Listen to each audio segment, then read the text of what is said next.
Tea parties are a must for the well-mannered. If you'd like to learn the proper etiquette, I'd be happy to teach you.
Jesus, Thora.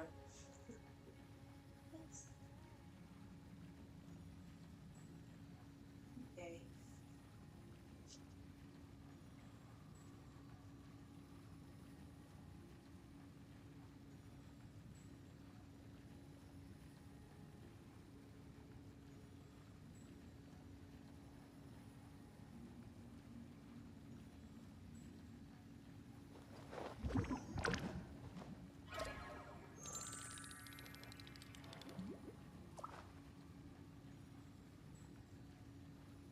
All right. Okay.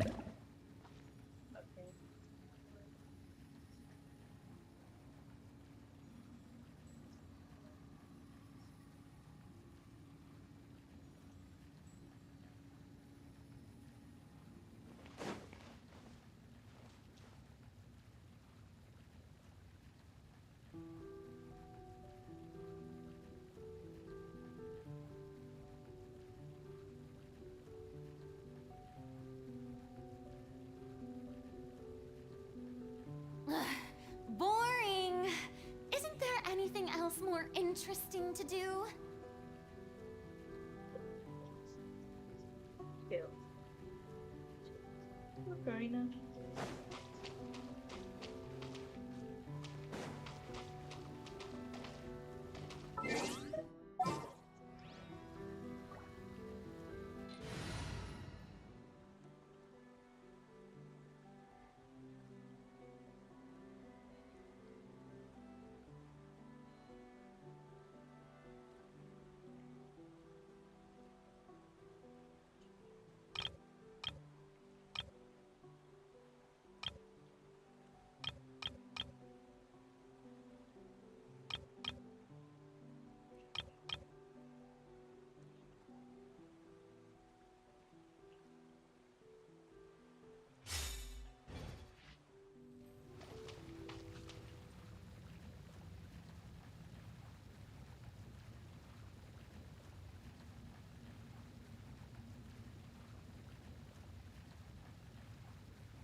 Quietly now.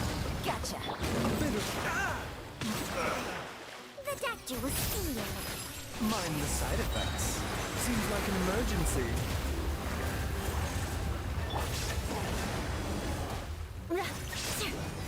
Vengeance will be mine. Crush.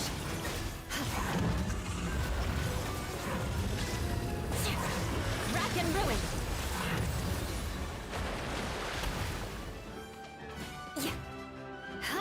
There is no escape.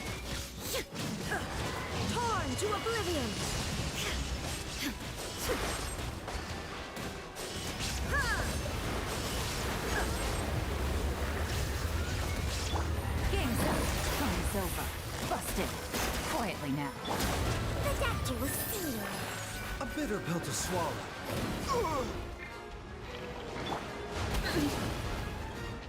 Beg for mercy. Well.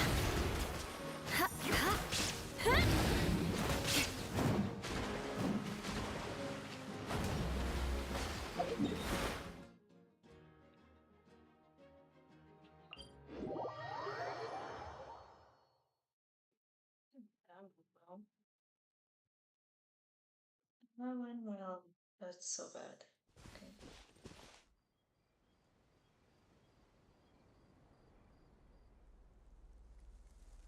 That went well. That went well. Okay.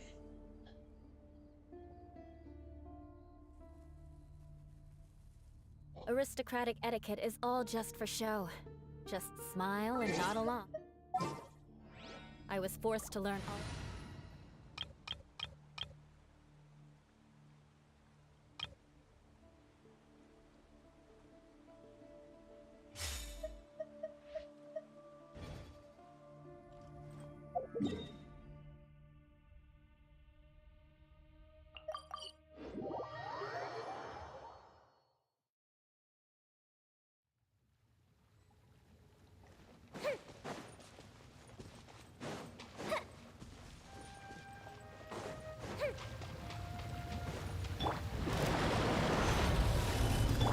Hold the line! Fire hazard!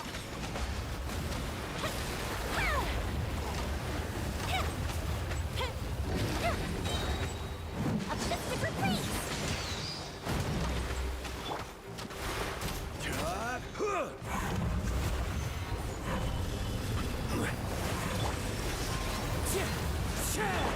Rest and rebuild! The fuse is lit!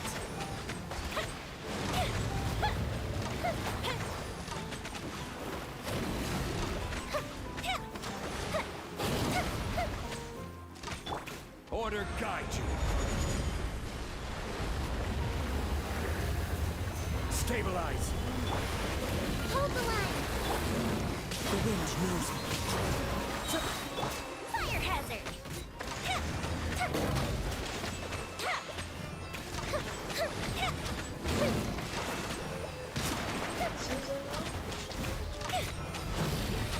Clouds high, the birds call, wind strike. Literally like sauce. Solidify. Fuse is lit!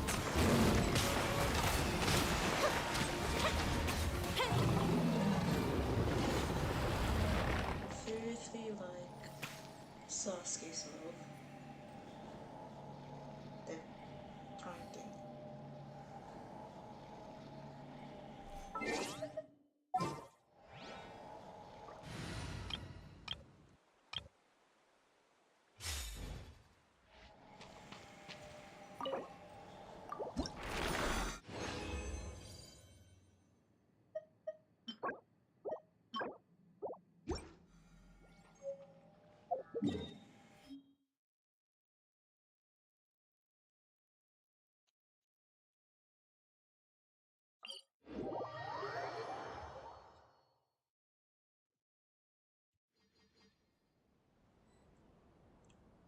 He eaten.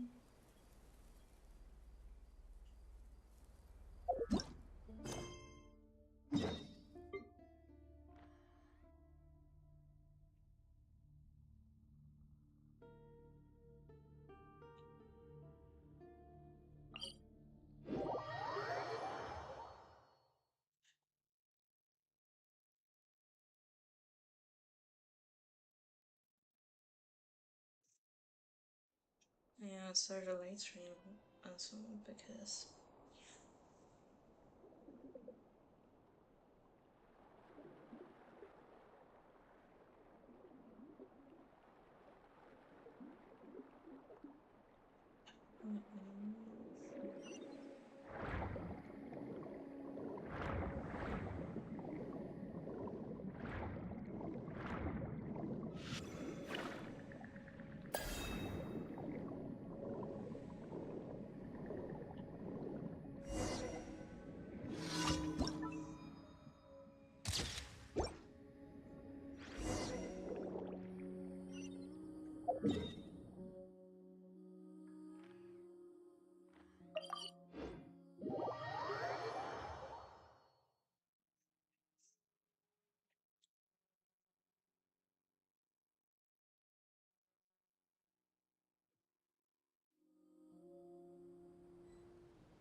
I once considered keeping some pets in my office, but soon gave up on the idea.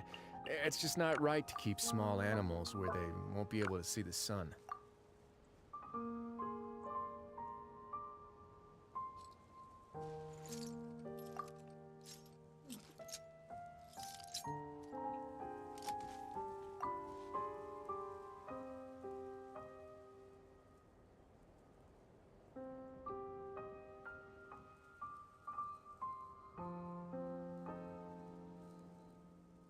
A word of advice, don't break the law.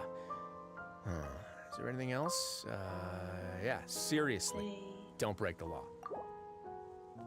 good luck to anyone who's pulling for Furina or Charlotte, or maybe both. So yeah. Where is it?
It's just not.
Let my name echo in song!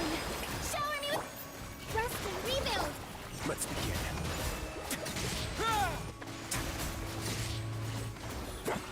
Want a taste of my hammer?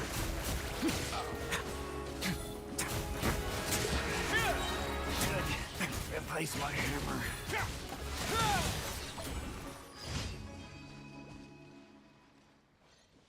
Cute.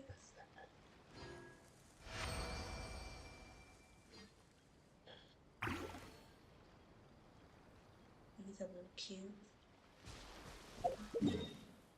Um.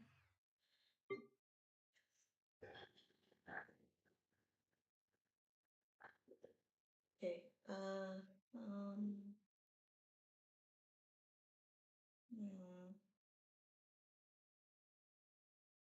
Okay.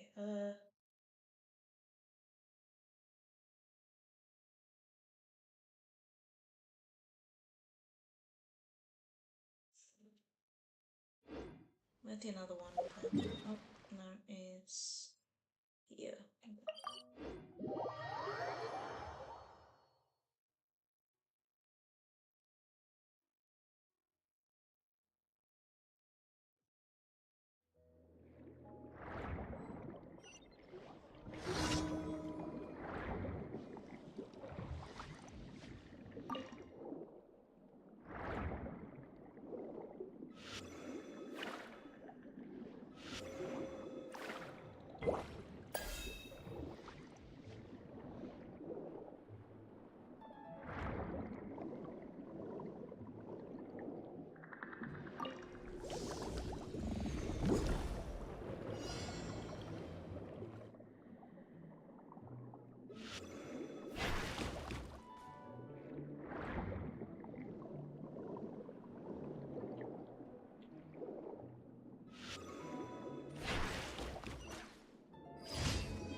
Time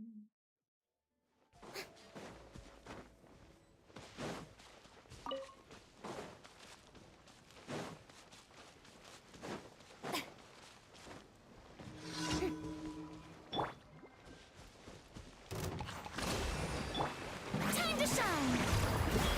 Strike a pose! Stop! Am I... Billowing surge! Yeah!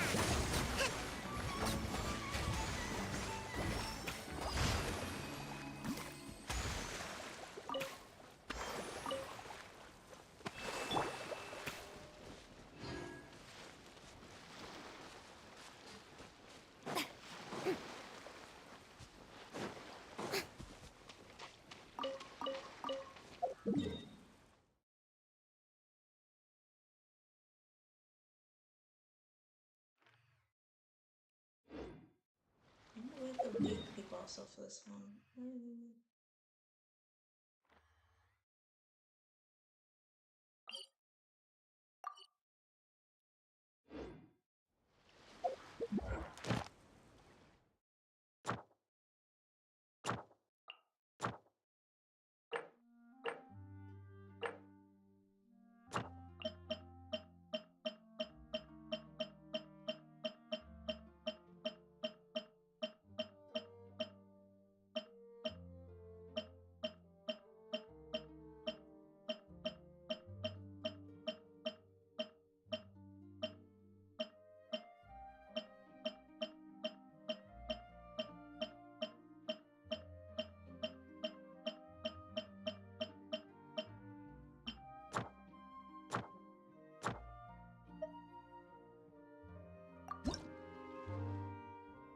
Come on.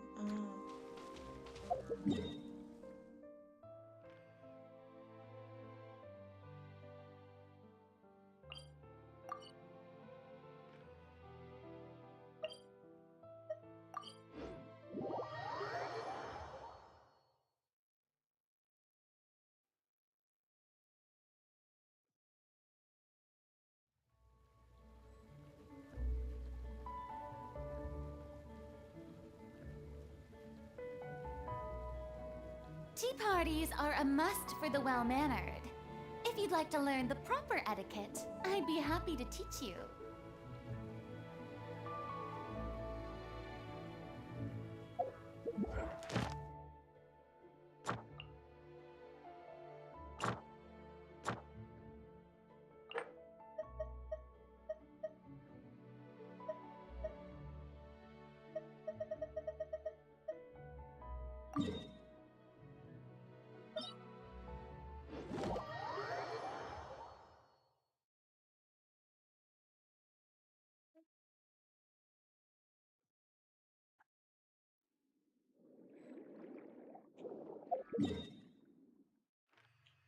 Okay, so it's next to that thing. Oh, that's fine. I did it already.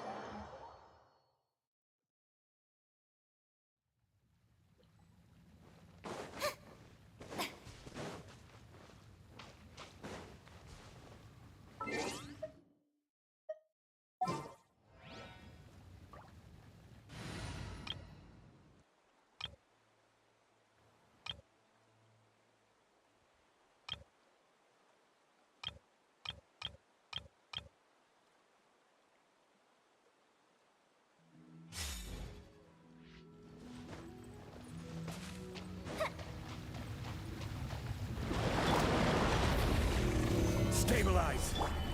Hold the line! One with nature.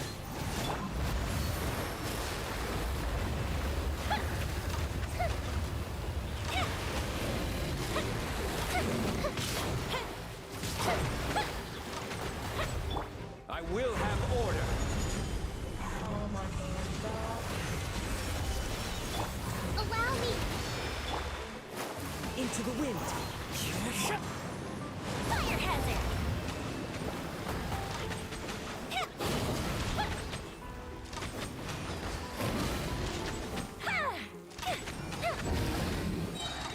Here come the fireworks!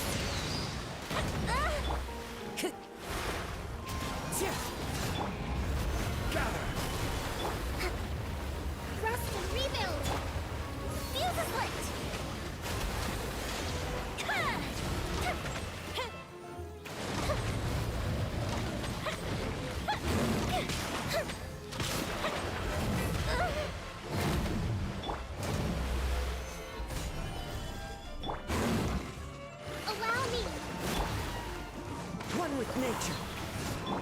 Time for a light show!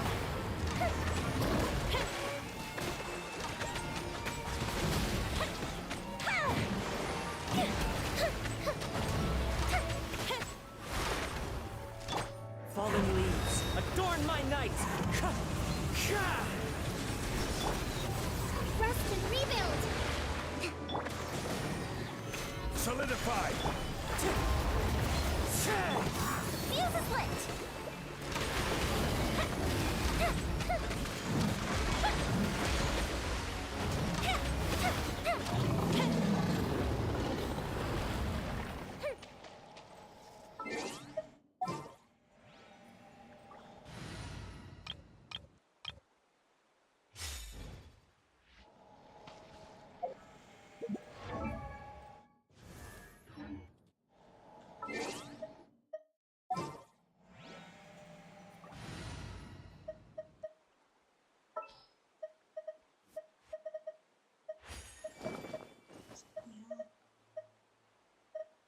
All expenses paid travel?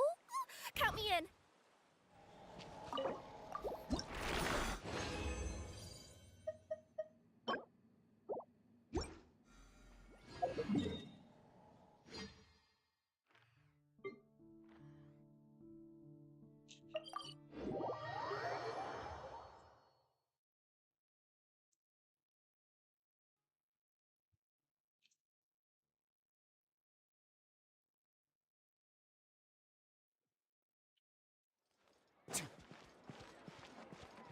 Ad Astra. Thank you for completing.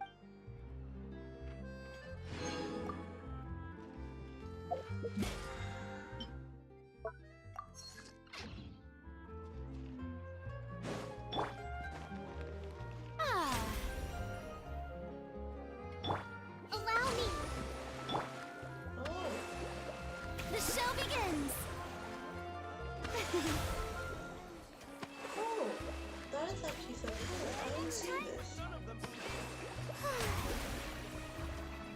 Once you don't hear anything, long hair appears.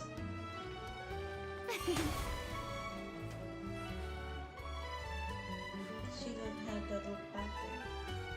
Oh, that's pretty cool.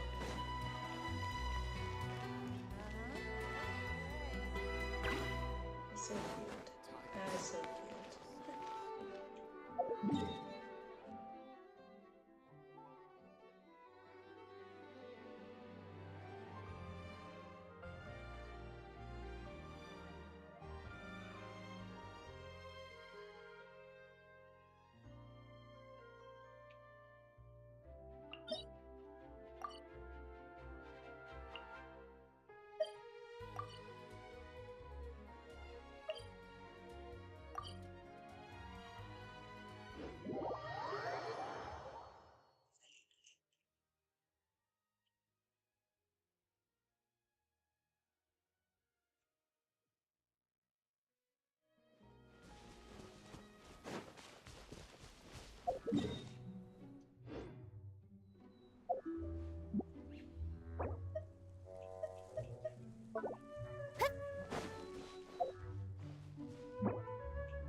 Oh.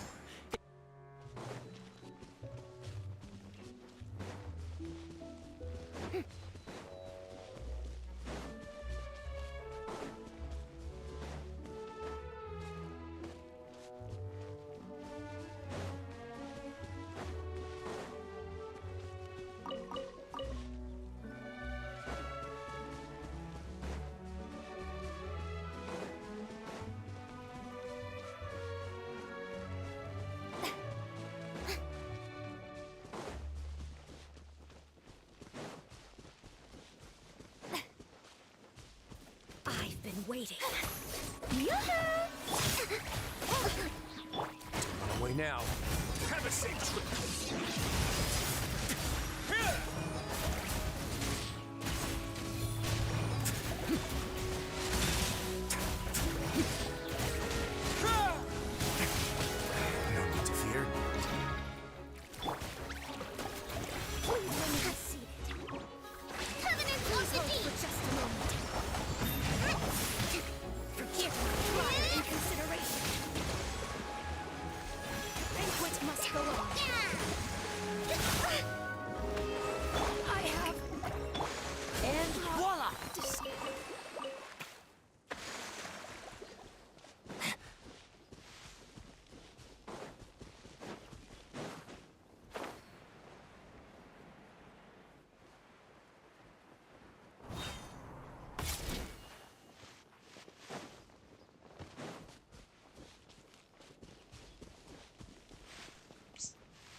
Oh,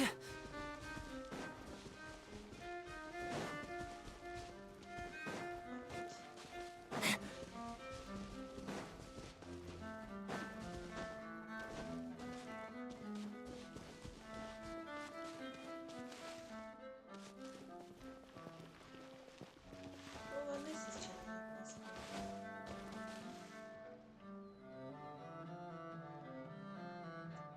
Hello.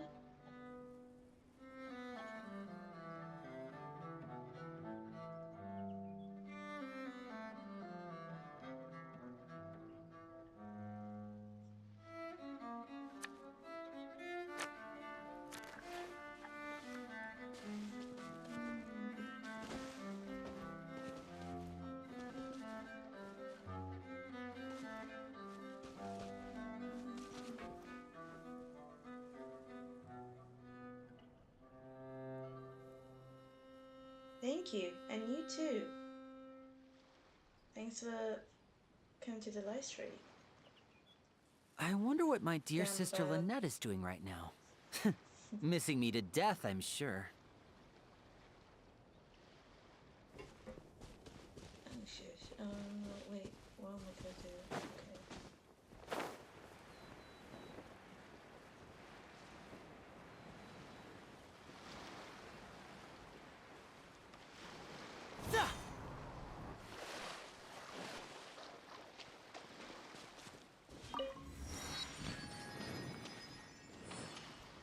Oh, listen.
Strike a pose!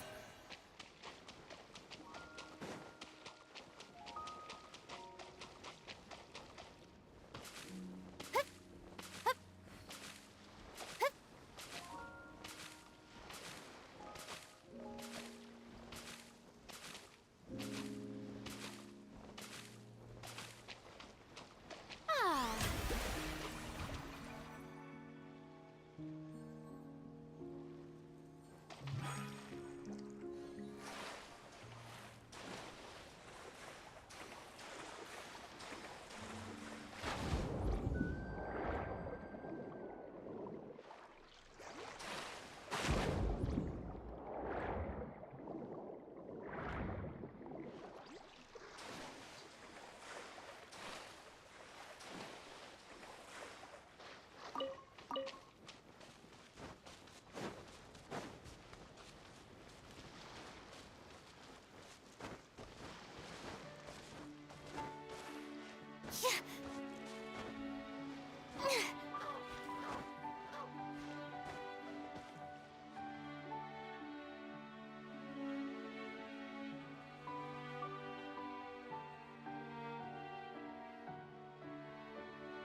more interesting to do?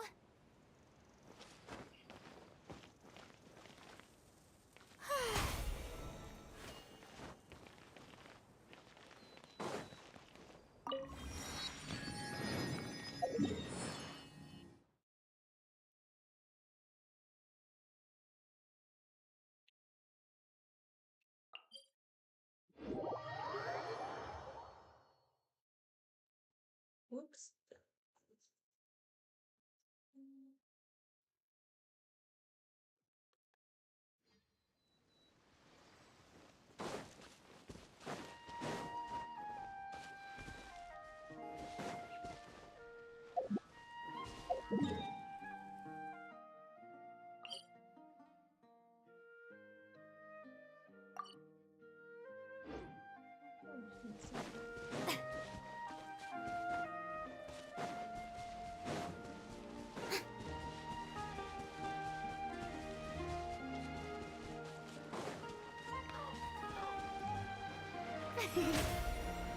Ah.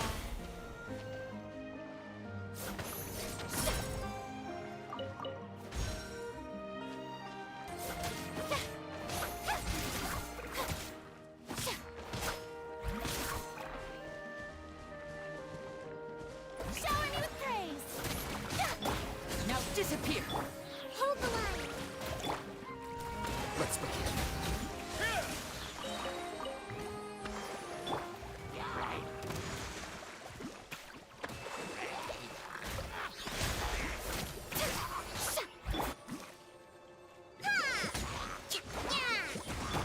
And voila!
The strength gained through my own hard work is truly fulfilling.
Tea parties are a must for the well-mannered. If you'd like to learn the proper etiquette, I'd be happy to teach you.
else more interesting to do?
Yes.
Strike a pose!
Rest and leave it!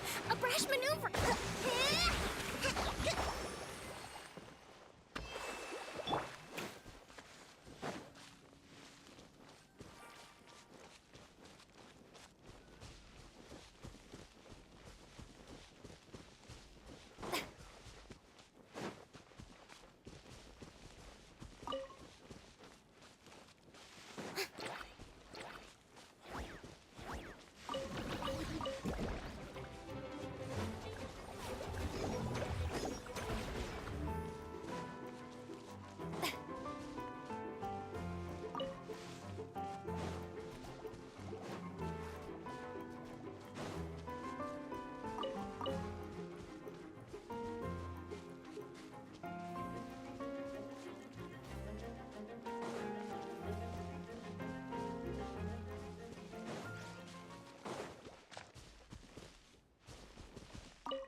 too popular can be such a hassle. Who knew the people would adore me so much?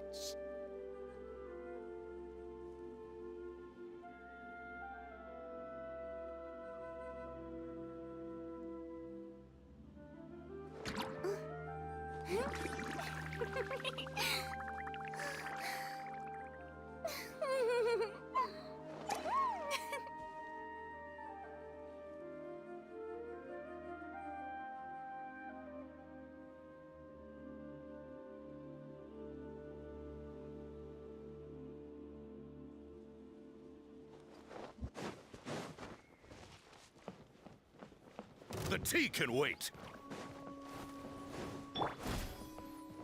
Now disappear! Oh well. Yeah. Let my name echo in song. Wait now.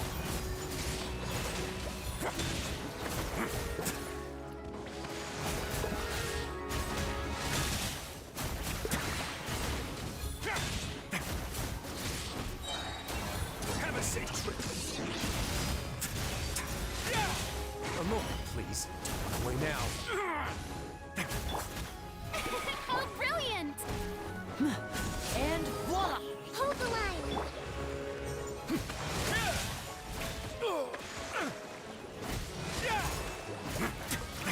Let's begin.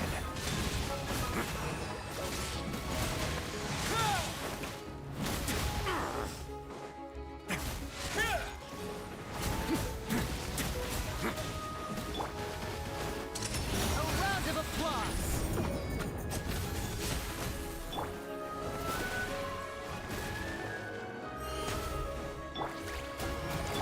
Allow me. A moment, please. Stay cool and face your guilt.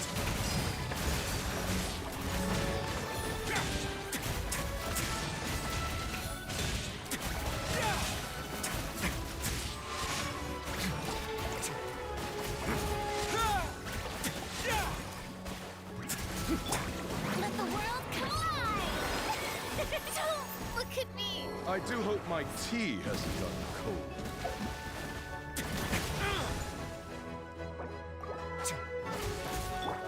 Torrent, bring refuge. A brash maneuver. Rest and rebuild.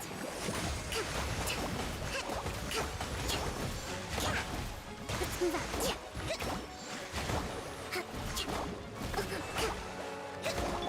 Yoo-hoo! Let's begin.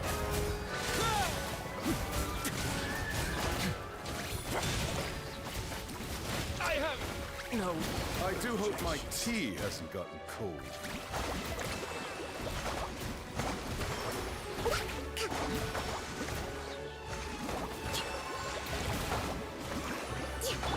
Now disappear!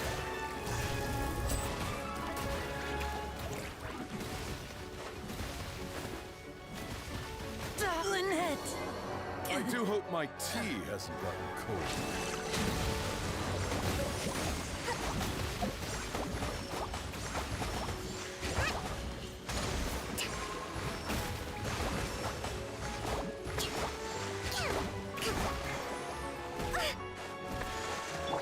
Time to shine.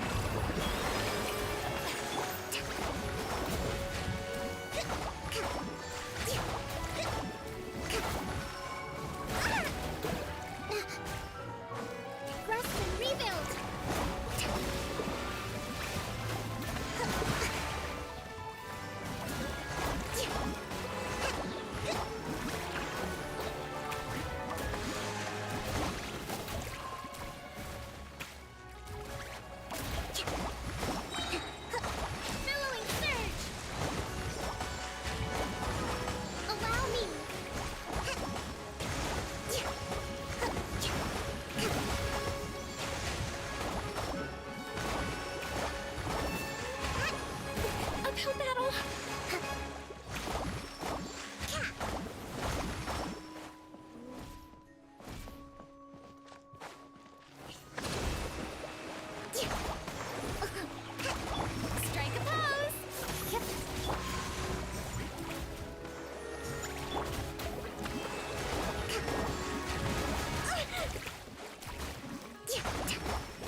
dizzy.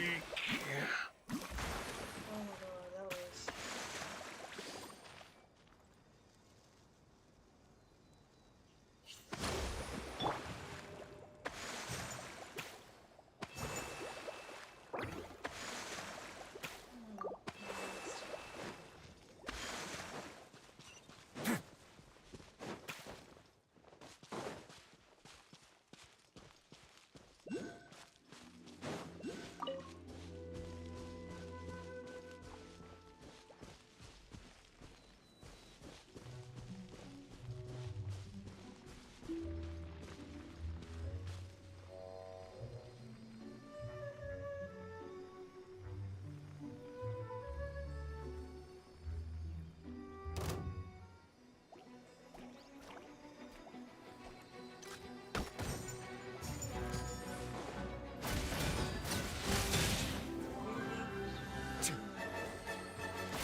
The hunter becomes the hunted.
Ah, shower me with praise.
The sun feels almost as hot as those studio lights I'm in front of all the time. Good thing there can only be one sun.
Ah.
Yoo-hoo!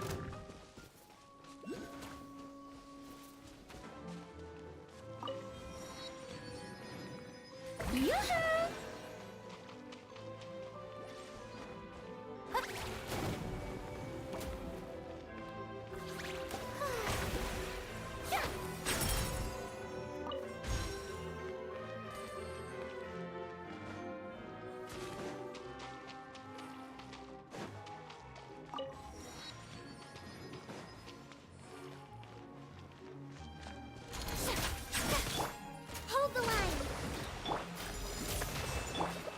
Let my name echo in song!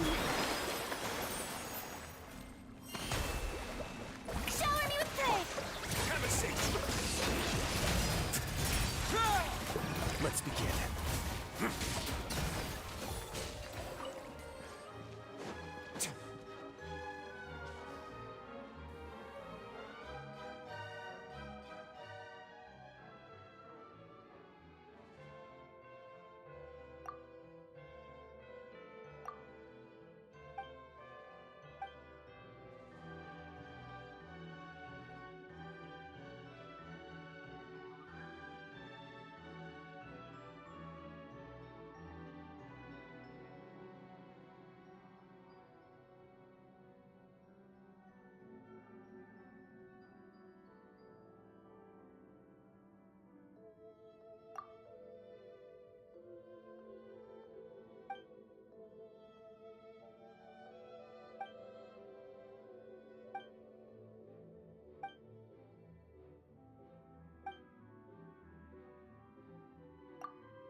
Shower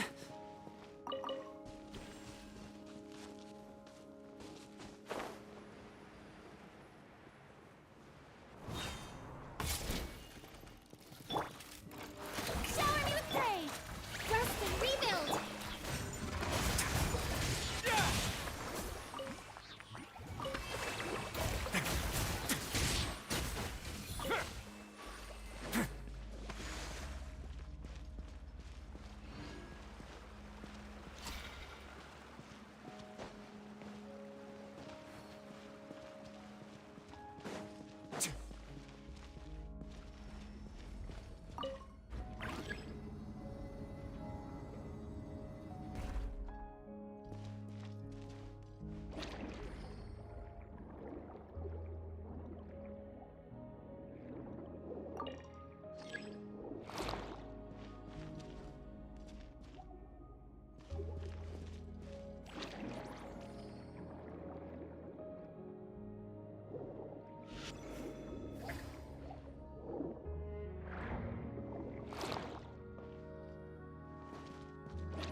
Strike a pose! Step right up. Hold the line! Stay cool. Face your gift.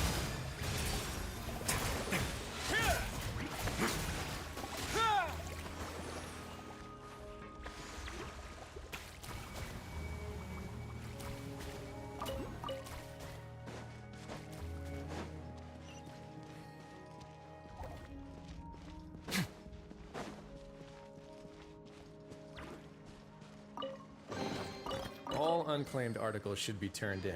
So, neither of us saw anything here, right?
unclaimed article should be turned in. So, neither of us saw anything here, right?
Wind strike. Time for a light show.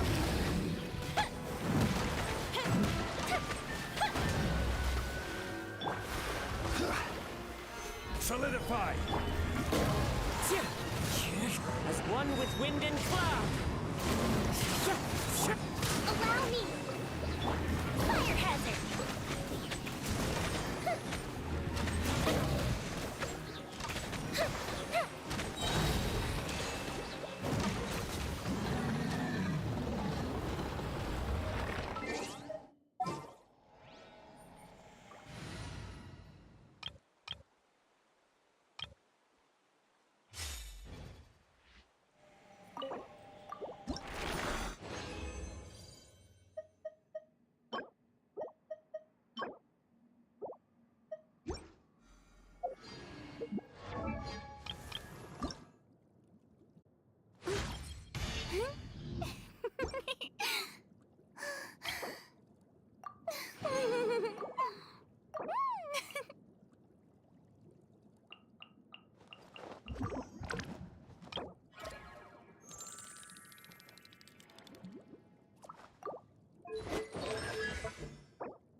There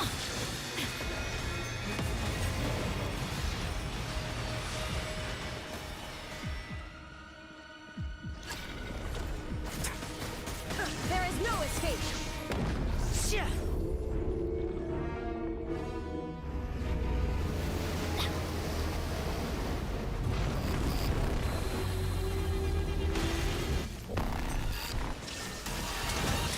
Let's get this show on the road. Now you shall perish! Why don't you let me take this lead?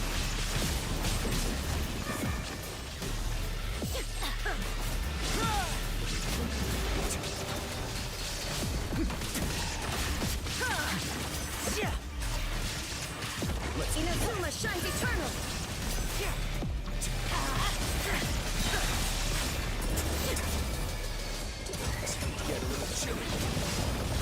Get out of here! Out of the way! Go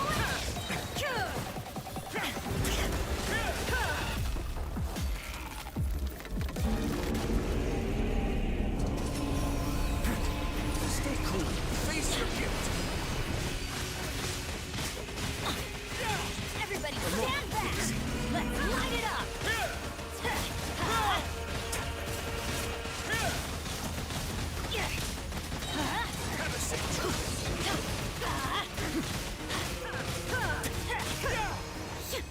Going in!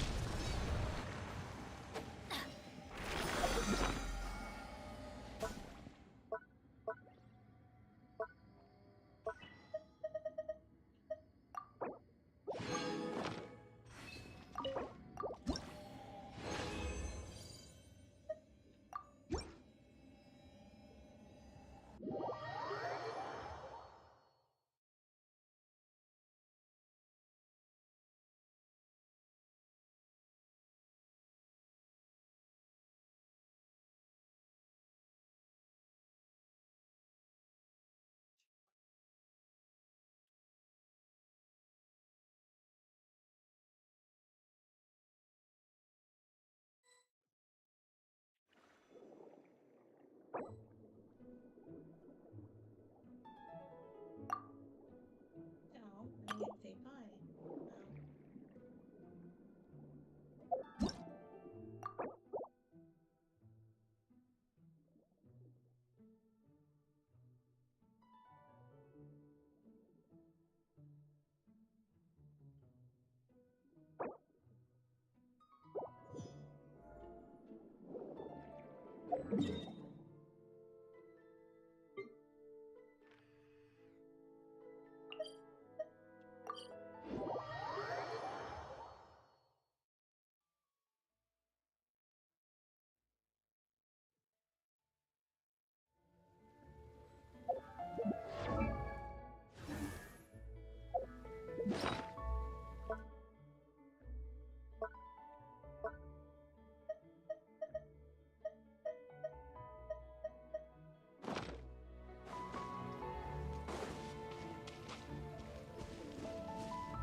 I will have order. Gather. A festive retreat! Fuse is lit!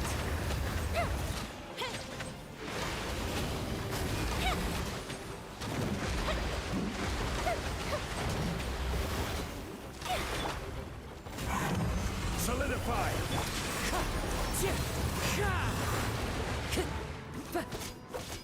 Fire hazard!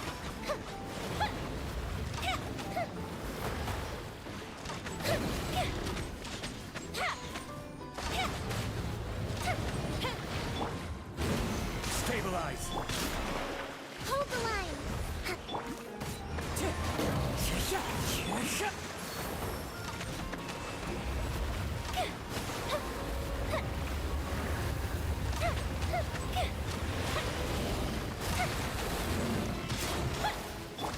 This is order. Gather! Allow me! Time for a light show!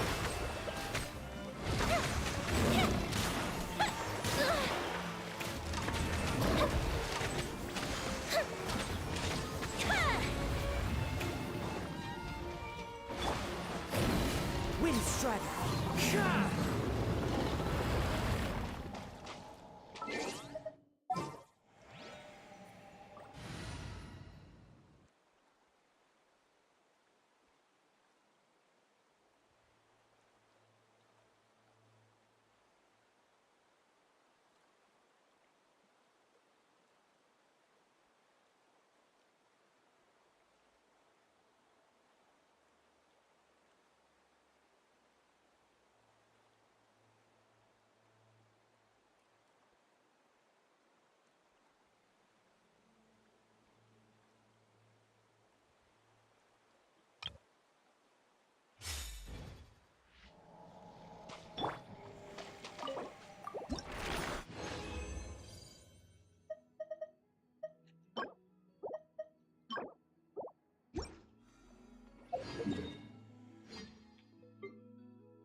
The wrong test subject.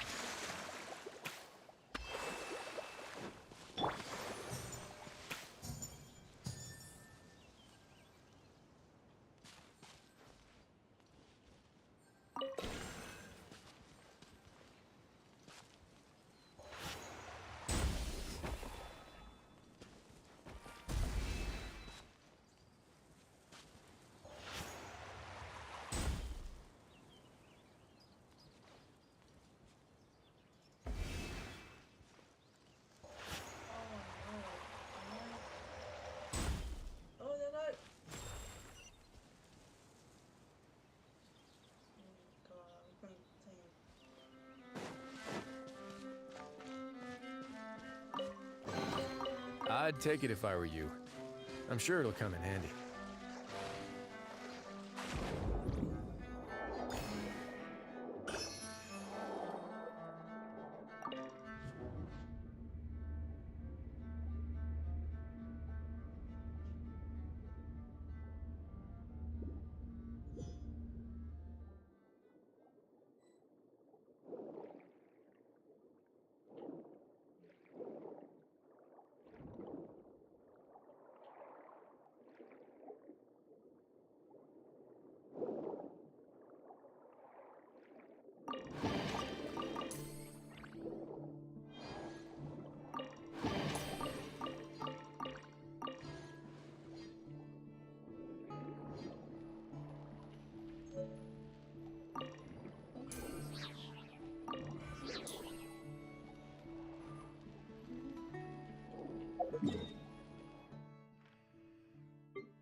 Ow! Now disappear!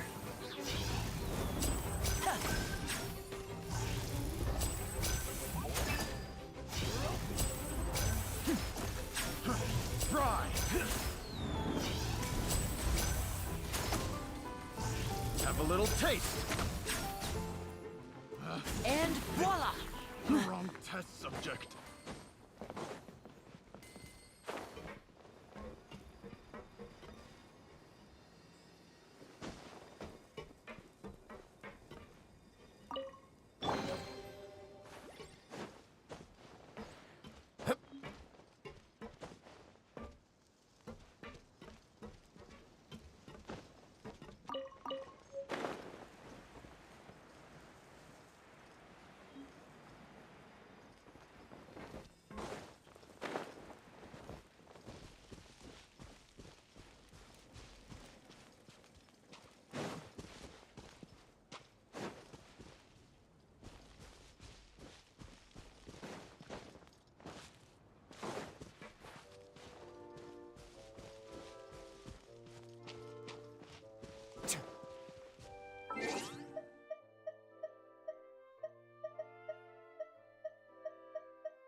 Ah. The show begins!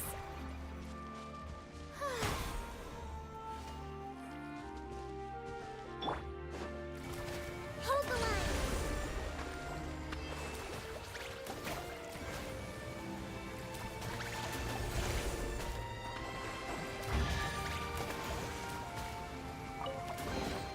We should be...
parties are a must for the well-mannered. If you'd like to learn the proper etiquette, I'd be happy to teach you.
Shower me with praise! Let's begin.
Have you ever seen these stickers on my back? Do me a favor and take them off. Malazines like to play pranks sometimes. There'll be an extra fee for that. I'll think about it. Hey, Catherine, it's us. Got any new commissions? Specifically one with a huge more attack, perhaps?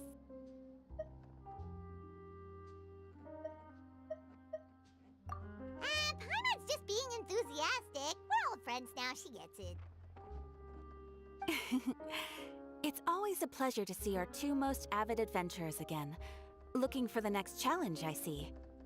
Actually, we do in fact have a rather urgent commission that is still open. Having read the details, however, I don't believe you'd consider it to be lucrative. Don't worry about that. We were just kidding. So what's the situation? To put it simply, the requester is looking for a temporary replacement actress for their musical. The original cast member ran into some issues and is currently unable to perform the role.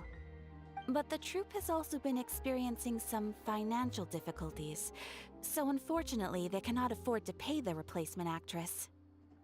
That does sound like a tricky situation.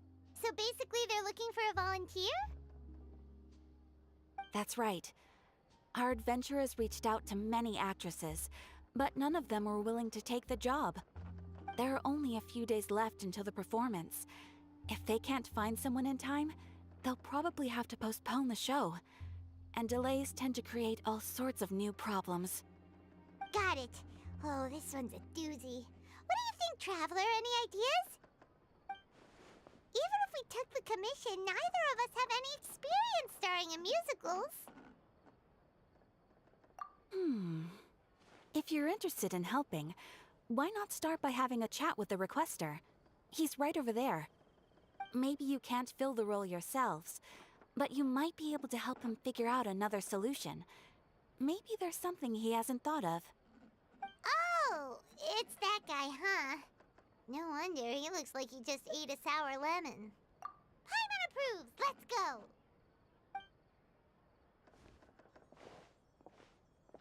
Hello there, are you the guy looking for a new actress? Wait, I know you two! Are you really willing to act in my musical? Wow, sounds like we're pretty famous in Fontaine already. But to answer your question, neither of us have any experience in musicals. But we heard that you're in a bit of a bind, so we figured we could at least try to help you think of a solution. Ah, I see. It's okay. I knew that asking for a volunteer was a long shot. If we can't find someone to step in, we'll have no choice but to cancel the show. It would be such a shame. That's the thing. We're not some high-profile theater troupe, just a group of amateur enthusiasts. All our sets and props are very crude. We're grateful enough just to get an audience, never mind ticket fees. If we had a way to make this profitable, things might have turned out differently. But now, it looks inevitable that we'll disband. Disband? You're splitting up the troupe? Oh, I guess the lady at the Adventurers Guild didn't tell you? Yeah, this is supposed to be our final show together as a troupe. One last show, and after that, we go our separate ways. So we were really hoping to end on a high note. Nobody wants things to just fizzle out. Not after all the time and effort we've invested into it. Yeah, the leading lady, in fact. She's been dealing with a chronic illness ever since childhood, and unfortunately, it flared up again recently. It really drains all her energy, so she's in no state to perform. The show just won't be the same without her. But for everyone else's sake, I still hope we can find a way to hold the performance on schedule. Got it. We have a clearer picture now. Let's see if we can come up with any ideas. What if we sponsored the show? Traveler, how much more are you carrying? Please, there's no need to go that far. I wouldn't feel right asking such a huge favor, and I can't promise that we'd ever be able to pay you back. Good point. If the actress just goes through the motions for the Mora, that's not exactly rescuing the show. We should find someone who will put on the best performance possible. Oh, wait! What about... you know who? That's how you know we're the best of partners. Anyway, she should have all the free time in the world right now. She's really good at performing, and she was once super popular with the crowd. Performing in a musical should be a piece of cake for her. Who are you thinking of? Sounds like someone famous. Her! You're... That was a joke, right? Nope. Paimon doesn't actually know if she's performed on stage before, but Paimon's pretty confident that she'd be really good at it. You're not wrong there. She has actually performed in a number of big-name shows before. They were one of the reasons she was so popular. But even if she's no longer the Hydro Archon, it's not like she's suddenly a commoner. She's still an idol to many people in Fontaine, including myself. I just think Lady Furina might feel a bit out of place in an amateur troupe like ours. Well, yes, but... Huh. Fair enough. I mean, if she was actually willing to, then of course I'd be honored to have Lady Furina star in our show. I'm sure the rest of the troupe would be delighted too. I'm sure everyone in our troupe has probably dreamt of performing on stage with her one day. Of course, it all depends on whether she's interested. She might consider this opportunity beneath her. No point in stressing about that. We'll only know if we ask her. Besides, things are different now. There's no reason for her to be all high and mighty anymore. Thank you for your help. I guess I'll just stay here and wait for the good news. Good luck. Wait, where does Furina actually live nowadays? She used to live in luxury at the Palais Mermonia, but she's, moved out, right? As it happens, I have her current address here. I can provide it to you. Woo! When did you get here? I came over when things were starting to sound more promising. I thought I should be at the ready in case my assistance is needed. It is my duty to support commissioners in any way I can. Thank you, ma'am. Thank you so much. Well, now that we've got the address, we'll go find Furina. Back in a jiffy.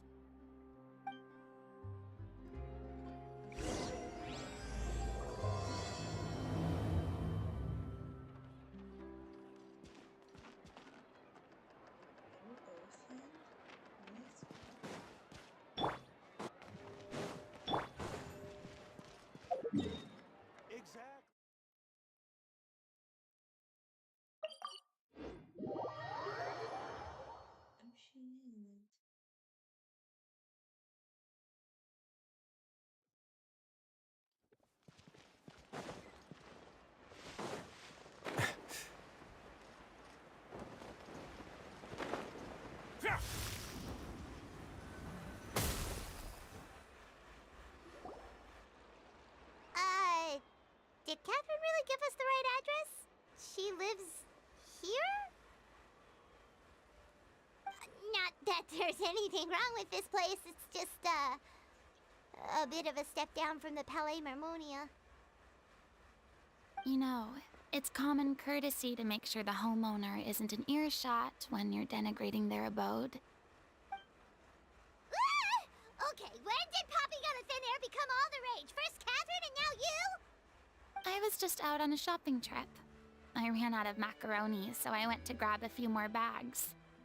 I used to have a much wider range of choices when it came to food, but now I'm finding that simple, traditional home cooking can be quite delicious too. Not at all. As long as you have different kinds of sauces in, you can have macaroni and tomato sauce one week, macaroni and bolognese the next. Oh my god. Oh, sounds like you're really struggling to cope.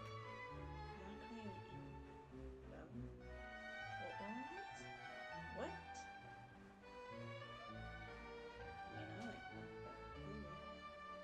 How rude!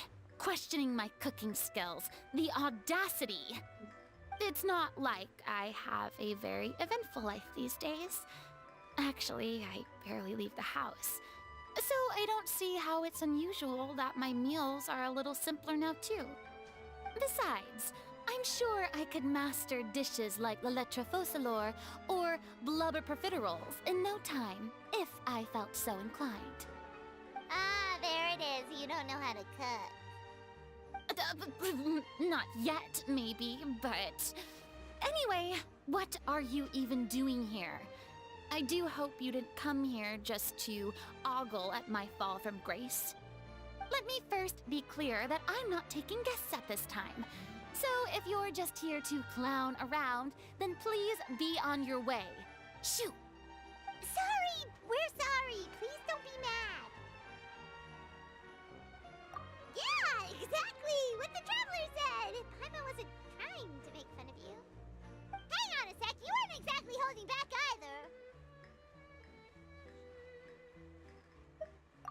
my help? Well, maybe you're forgetting that I'm no longer the mighty Hydro Archon. I don't even have a vision, you know.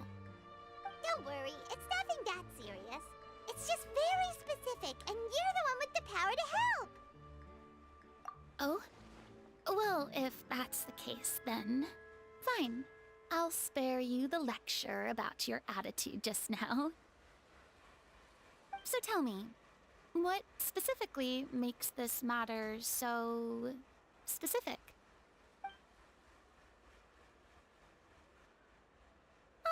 I see.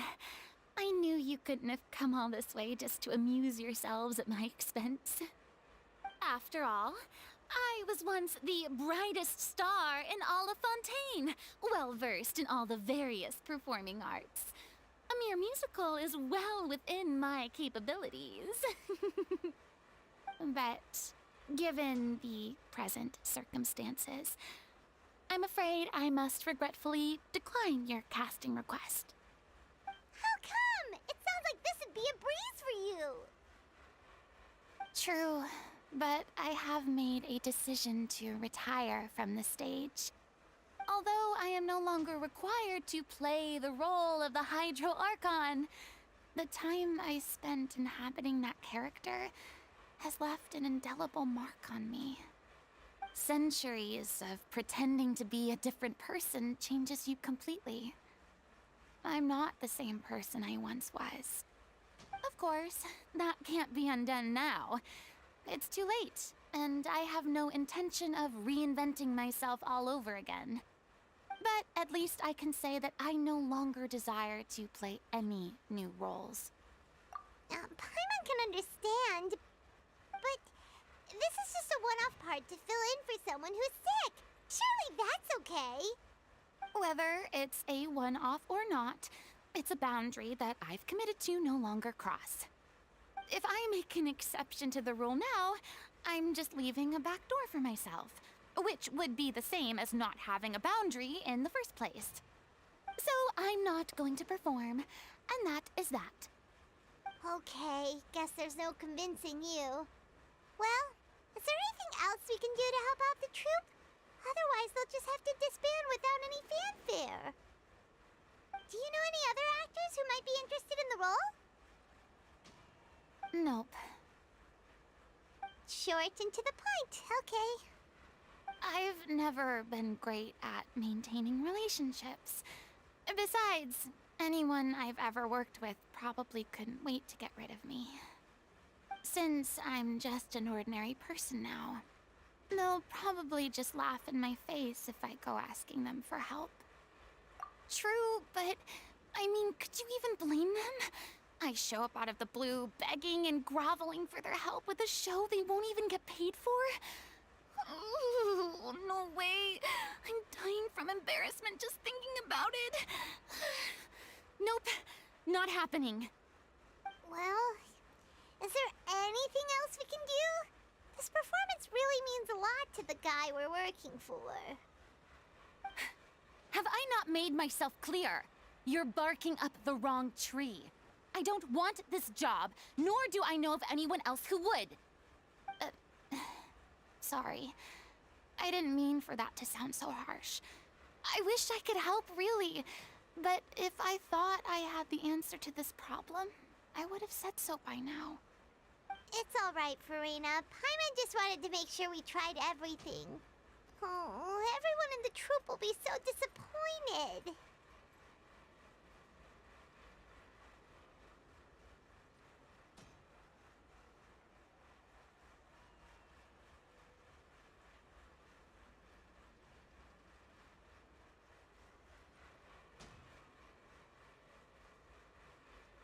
Yeah, I guess that's all we can do now. All right then, we'll see you around, Furina. Toodaloo to you too. I'm going home to take a rest now.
A word of advice, don't break the law.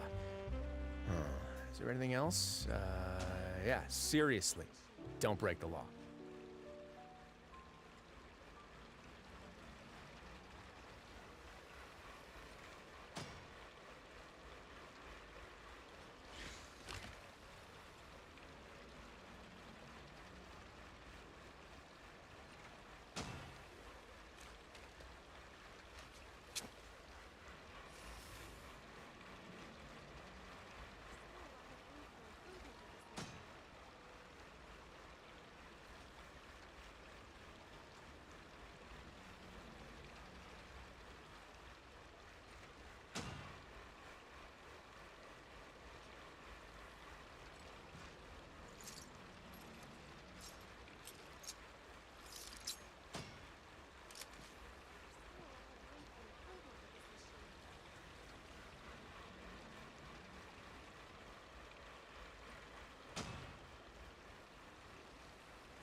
Have you ever seen these stickers on my back? Do me a favor and take them off. Malazines like to play pranks sometimes.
I once considered keeping some pets in my office, but soon gave up on the idea. It's just not right to keep small animals where they won't be able to see the sun.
A word of advice, don't break the law.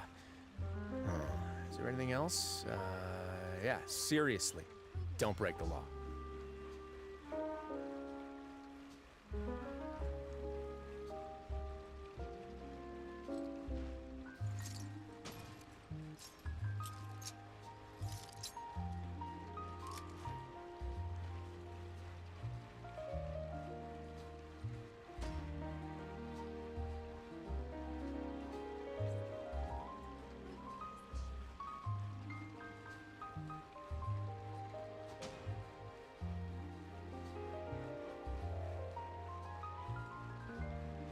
If you ever see any stickers on my back, do me a favor and take them off. Malazines like to play pranks sometimes.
I once considered keeping some pets in my office, but soon gave up on the idea.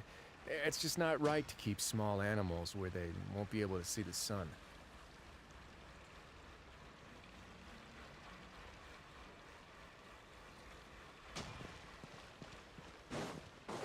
It's too bad, but we have to respect Furina's decision. Maybe the thought of performing brings up too many painful memories now. Exactly, but none of them believed me.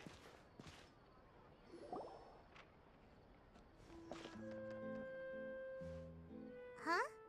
What's going on? Are they arguing?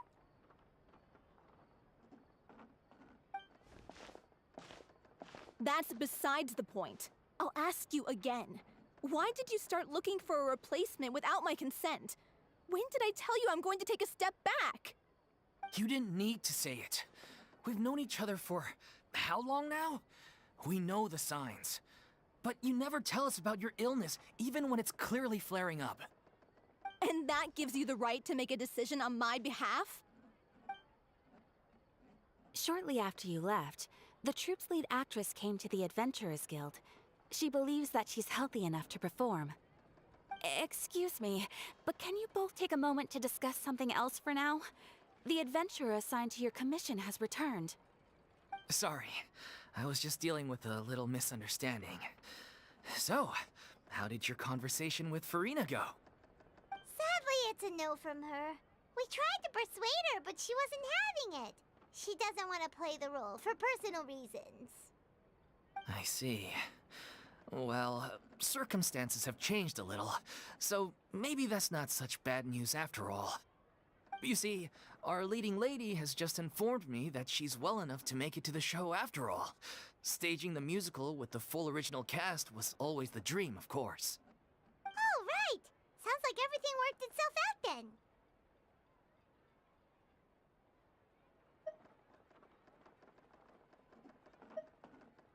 Yeah, she'd be livid. We'd get the scolding of a lifetime. Jeez, is Lady Furina really so harsh with people? Only joking, calm down. So, guess we can consider this case closed now, huh? Despite the fact that we failed to complete the commission, we were still racking our brains for ideas on the way back here. Look, there's no point arguing with you about this anymore. You've made yourself very clear, so I'll stop looking for a replacement. This is the last chance we have, though. If your illness flares up again, there won't be time to find anyone to replace you.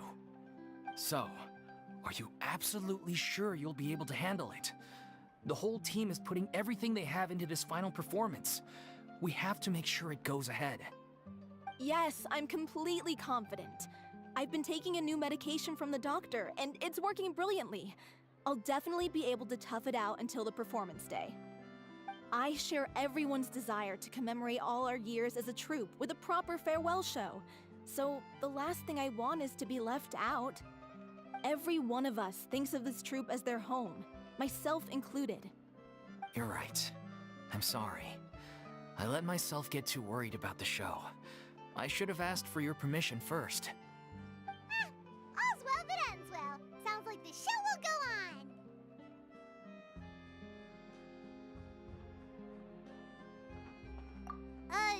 Sure.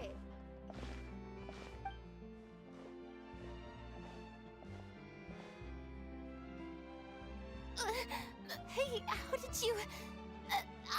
I was just passing by because I realized I forgot a couple of items on my shopping list.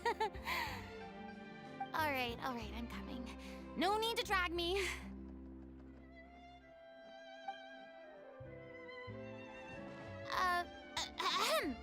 Hello, one and all.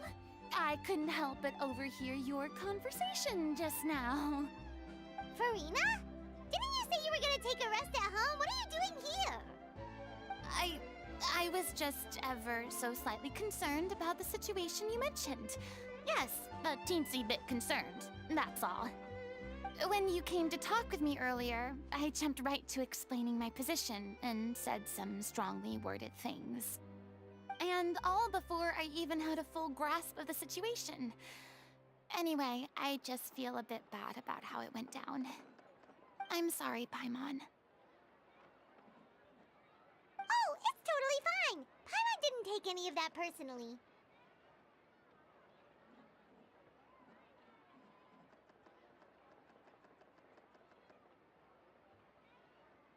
You really have a knack for asking the most uncomfortable questions, don't you?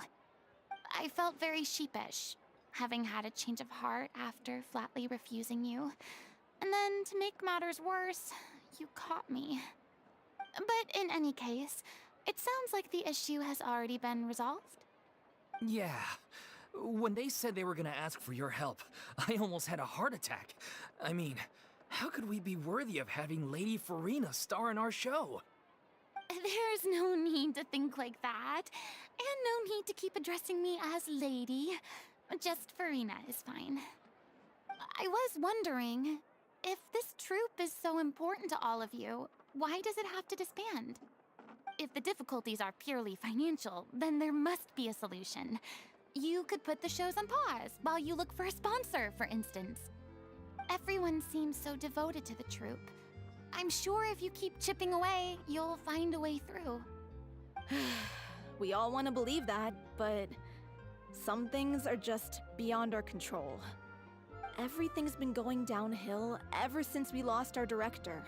She was the heart and soul of our troupe. She kept us going. Her name was O'Reilly, and she was the founder as well as the artistic director of our troupe. And tragically, she was a victim in the serial disappearances case. What? That's actually how I recognized these two. It was all thanks to their efforts that the true culprit was brought to justice. But still, no sentence can bring our director back to us. She was a loyal fan of your performances, Miss Furina. They were what first inspired her to get into musical theater. She rallied many people around her who were destitute or had lost their sense of purpose in life, and convinced them to join her troupe. She wrote her own scripts, acted on stage, and mentored each and every one of us. People loved our performances back then. We seemed to be going from strength to strength. Things were really looking up for us. And then disaster struck. Yeah. After that, the entire troupe fell into disarray. None of us know anything about script writing, let alone how to handle the business side of things. We've been doing the best we can, but despite our efforts, things are slowly but surely falling apart. It's agonizing, but ultimately, we'd rather end things now on our own terms than stick it out to the bitter end and watch all our dreams turn to dust. Oh. What a terrible waste. A gifted artist from humble beginnings who achieved so much and no doubt had much more to give. And then her life was so cruelly taken. I suppose it's fair to say then that this final show, besides being your farewell to the stage, is also your final gift for her? Yes, exactly. We all miss her terribly. Well, good thing I followed the Traveler here. After hearing this tragic tale, I can no longer stand by and do nothing. Furina. I know what you're thinking, but I by no means plan to cross the boundary I've set for myself. Besides, they're no longer looking for a replacement anyway. I can, however, provide some artistic guidance from the vantage point of a highly experienced audience member. But only if you feel this is something that would help, of course. Oh, most definitely! We'll take any guidance that you can give. We unfortunately don't have any budget for a consultant, though. Will that be a problem? I don't need any compensation. All I'd ask in return, if you're willing, is that you tell me some more about the life and work of your late director. Something I've begun to realize since my departure from the Opera Epiclese is that there's a lot you don't see when you observe everything from on high. The law only judges criminal behavior and does not weigh human emotion. The court's verdict can settle the question of criminal liability, but what about all the unresolved emotions of the parties involved? What happens to them? An interesting answer. But if you ask me, I think all emotion shall ultimately return home to the heart and slowly settle with the passage of time. Take, par exemple, how this troupe pines for their late director. Things such as this I have never witnessed before, and so I should like to observe, perchance to understand. Huh. Still a fan of your old dramatic monologues then, huh? You just want to get back in on the action, don't you? No. This is a completely different situation. Pearls before swine. The name's not Swine, it's Paimon! Would you be willing to join me? Come on, take a break from adventuring to listen to a story. Thank you all so much. Our director was a huge fan of Miss Furina's performances, as of course we all are. All right, follow me. We'll go to our usual practice space. Please excuse the size. It's a little on the smaller side.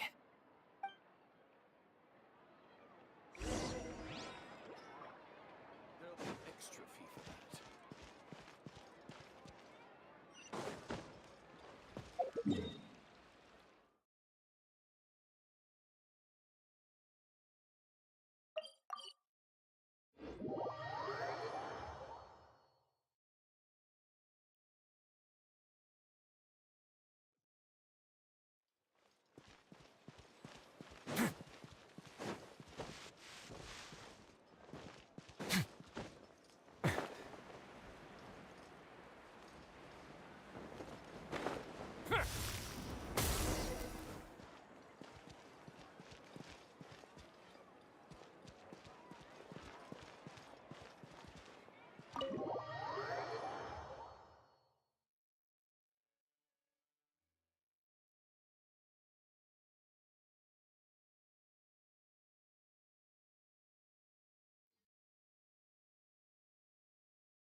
Huh?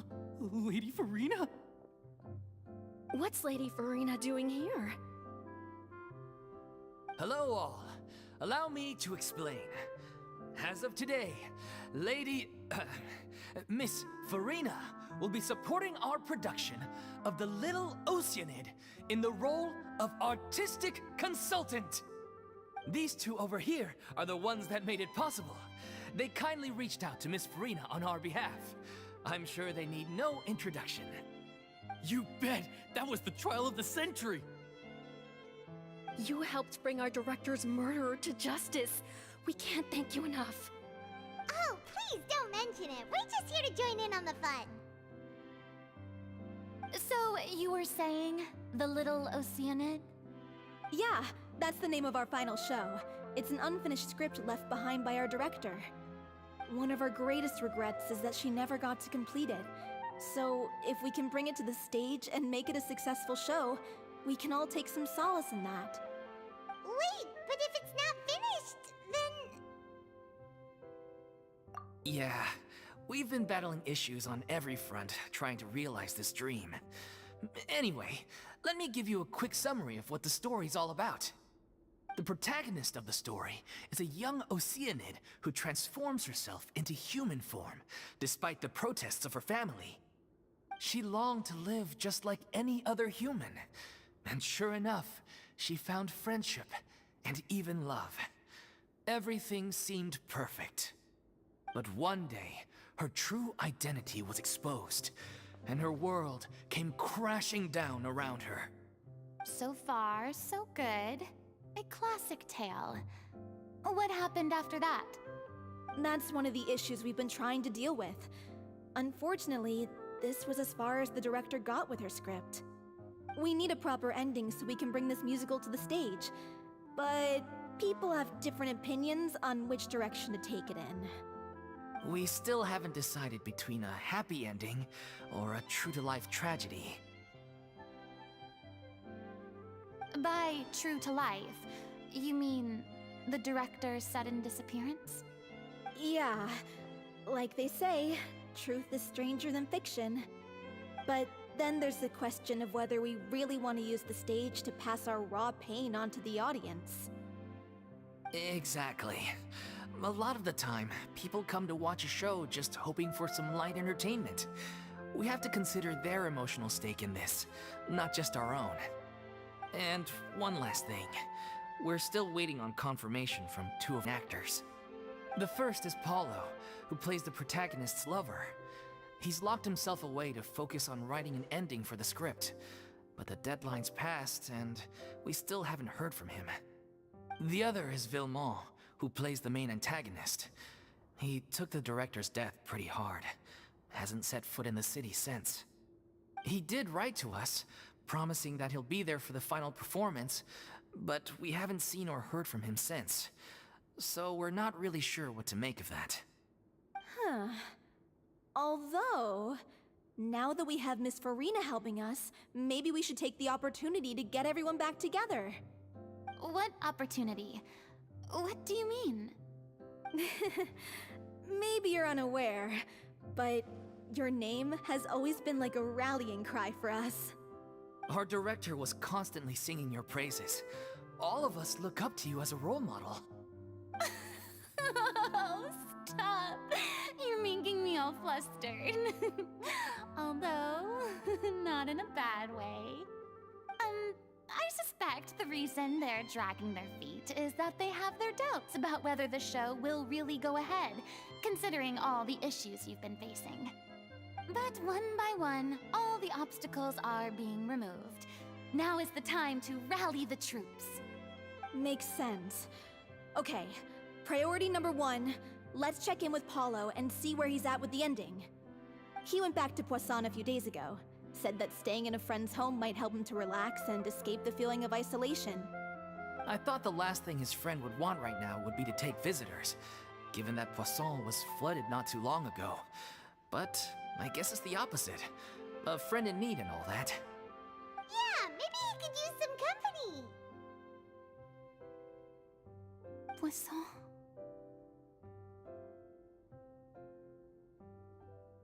Nothing. I suppose my presence will be indispensable if we are to restore his faith in the show. So, allons-y. To Poisson!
strike a pose!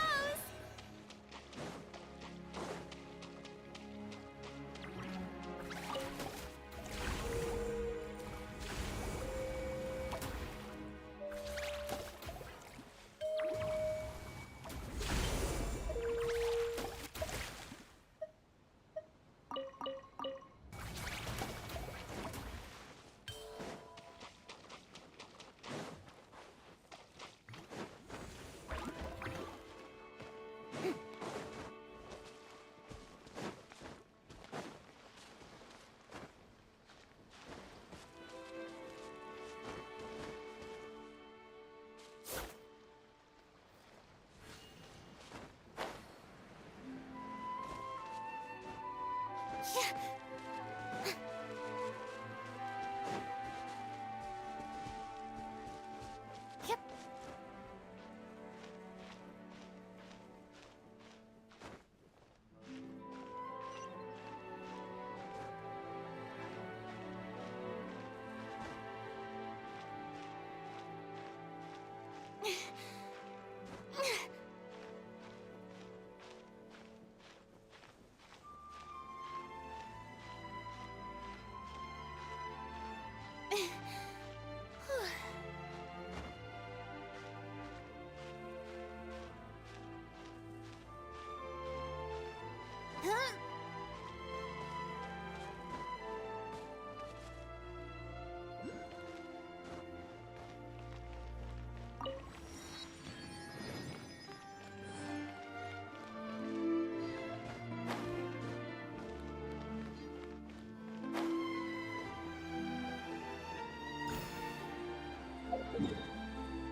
If I remember correctly, this is where he's staying.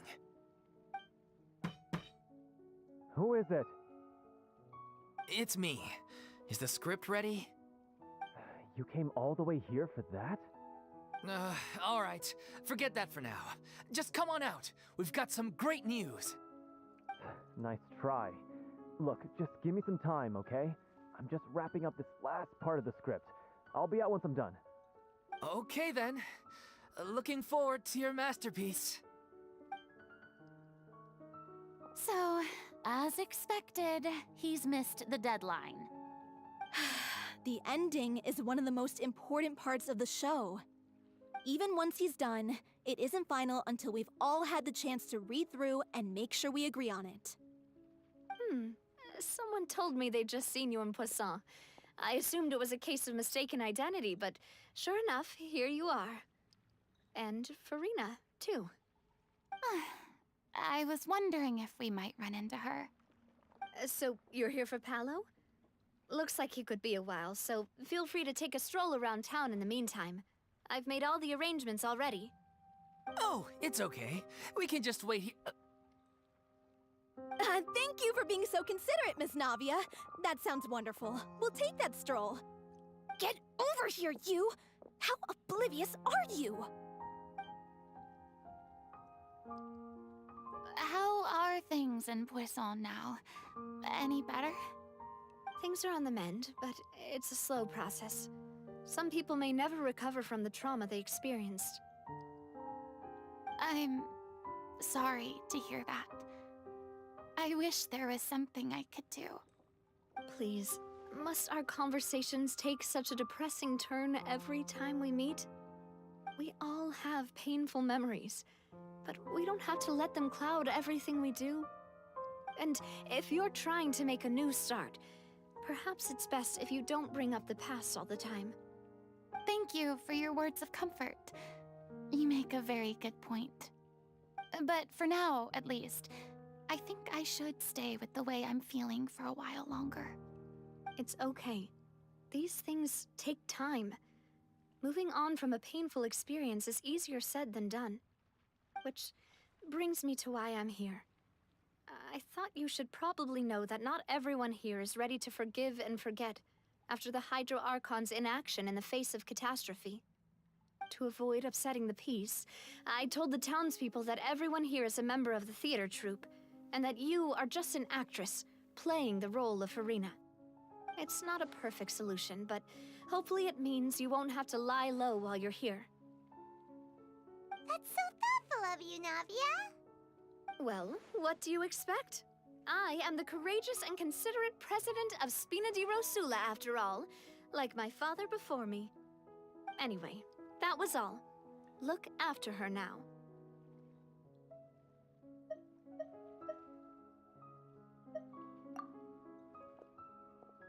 Off we go then. Let's take a look up there. I don't have any friends that I can be frank and honest with, so maybe she's right. You're the closest thing to friends that I have.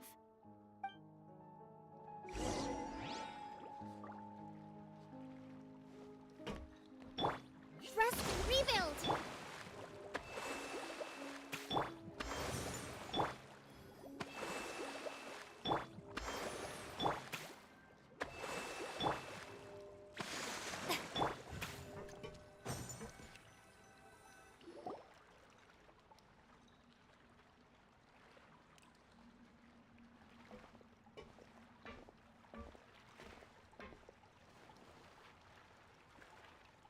I'm so grateful that Miss Nafia was so understanding. To be perfectly honest, I didn't know if I was ready to meet her. It's always easiest to just run away from your problems. But that never fixes anything. You can't get around the obstacles without facing them. So that's why you were nervous when they brought up Poisson. Yeah. I'd be lying if I said I wasn't scared of coming back here. Still, I felt it was something I had to do. As I was saying before, I want to see for myself the things that I never could in the past. I'd be overjoyed if the people here could find it in their hearts to forgive me. But they're more likely to unleash a tirade of vitriol against me, which, of course, I completely understand and accept. Yeah, I can tell people are watching me.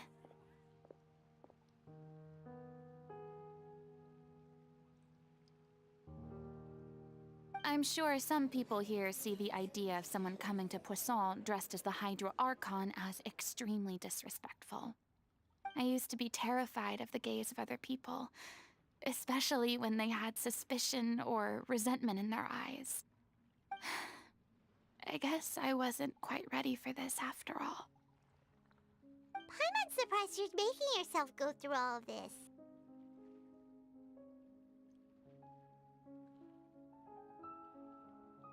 I can't let myself see only the things I want to see. How would that make me any different from before? Look! There seems to be a crowd gathering over there. Probably time we made a move. How about we check out Spina di Rosula's ship? We should have a view of the whole of Poisson from there.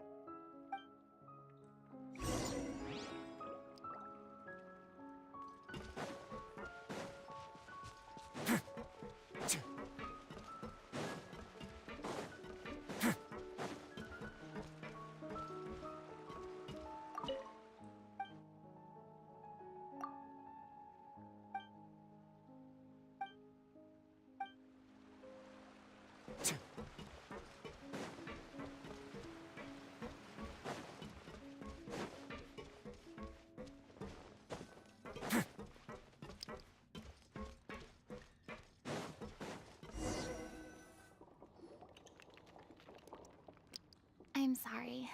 You probably just wanted a relaxing stroll, and here I am dumping all this heavy stuff on you. We don't mind. It's actually refreshing to see a different side of you. Great. Well, I appreciate your company, so please don't disappear just yet. I don't know whether you can tell, but the years of suffering and loneliness aren't the only reason I have a hard time facing up to who I used to be. As I stand here by the ship, I can't get the images of the rising water out of my mind. One after another, people were taken by the water. All those treasured lives and memories washed out of existence in an instant. They thought their god would protect them. They had absolute faith that when disaster struck, a divine power would save them from harm. And all the while, I played my part to perfection to convince them that was true. But then the floodwaters finally came, and the Hydro Archon did nothing. You shouldn't look at it like that. You were only doing your duty. I've had to go through so many moments like that for the sake of protecting the truth. As time went on, it got harder and harder to bear, and I became more lonely and isolated. Eventually, I realized I had nothing left except the truth. I became terrified of completely failing in my task, and was haunted by the thought of being left all alone, weeping on my throne. Fortunately, we were able to avoid the worst-case scenario thanks to the help of heroic individuals such as yourselves. Everyone rose to their responsibilities, and I finally regained my freedom. But on some level, freedom also means no longer being needed. I have no further use to people. Paimon would have never imagined you'd see it that way. A reward?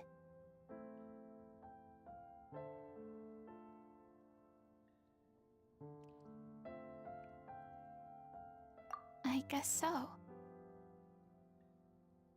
Back then, I didn't even dare to dream about having someone to confide in. I was scared of someone recognizing me for who I truly was, and exposing the secret I swore to protect.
Believe in the Furina you see on stage. She is the one you can trust. I had to keep all my feelings, all my curiosity about life to myself. No one could be allowed to know. That's what I really meant when I said I'm no good at maintaining relationships. So that's where you were coming from. Paimon totally thought you were just a bit of a diva at heart. Could you please get off my case? I don't know what's gotten into you today. I'm making an effort here. You could at least try to do the same.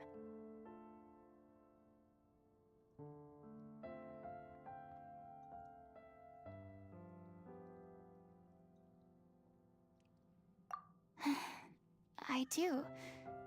I once had nothing but the truth, and now I'm finally free to live my own life again. And even though I have no idea where I'm going right now, at least the choice is in my hands. All right, it's about time to head back.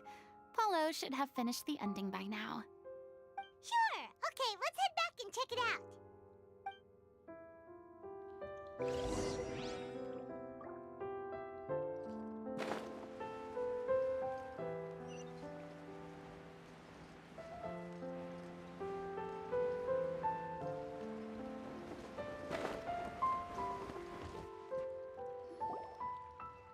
Didn't you say you needed to watch what you eat?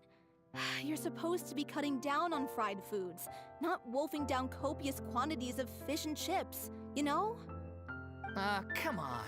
It's not every day we get to dine at Spina di Rosula's expense. Can you believe how generous she is? I'm not about to pass on free food.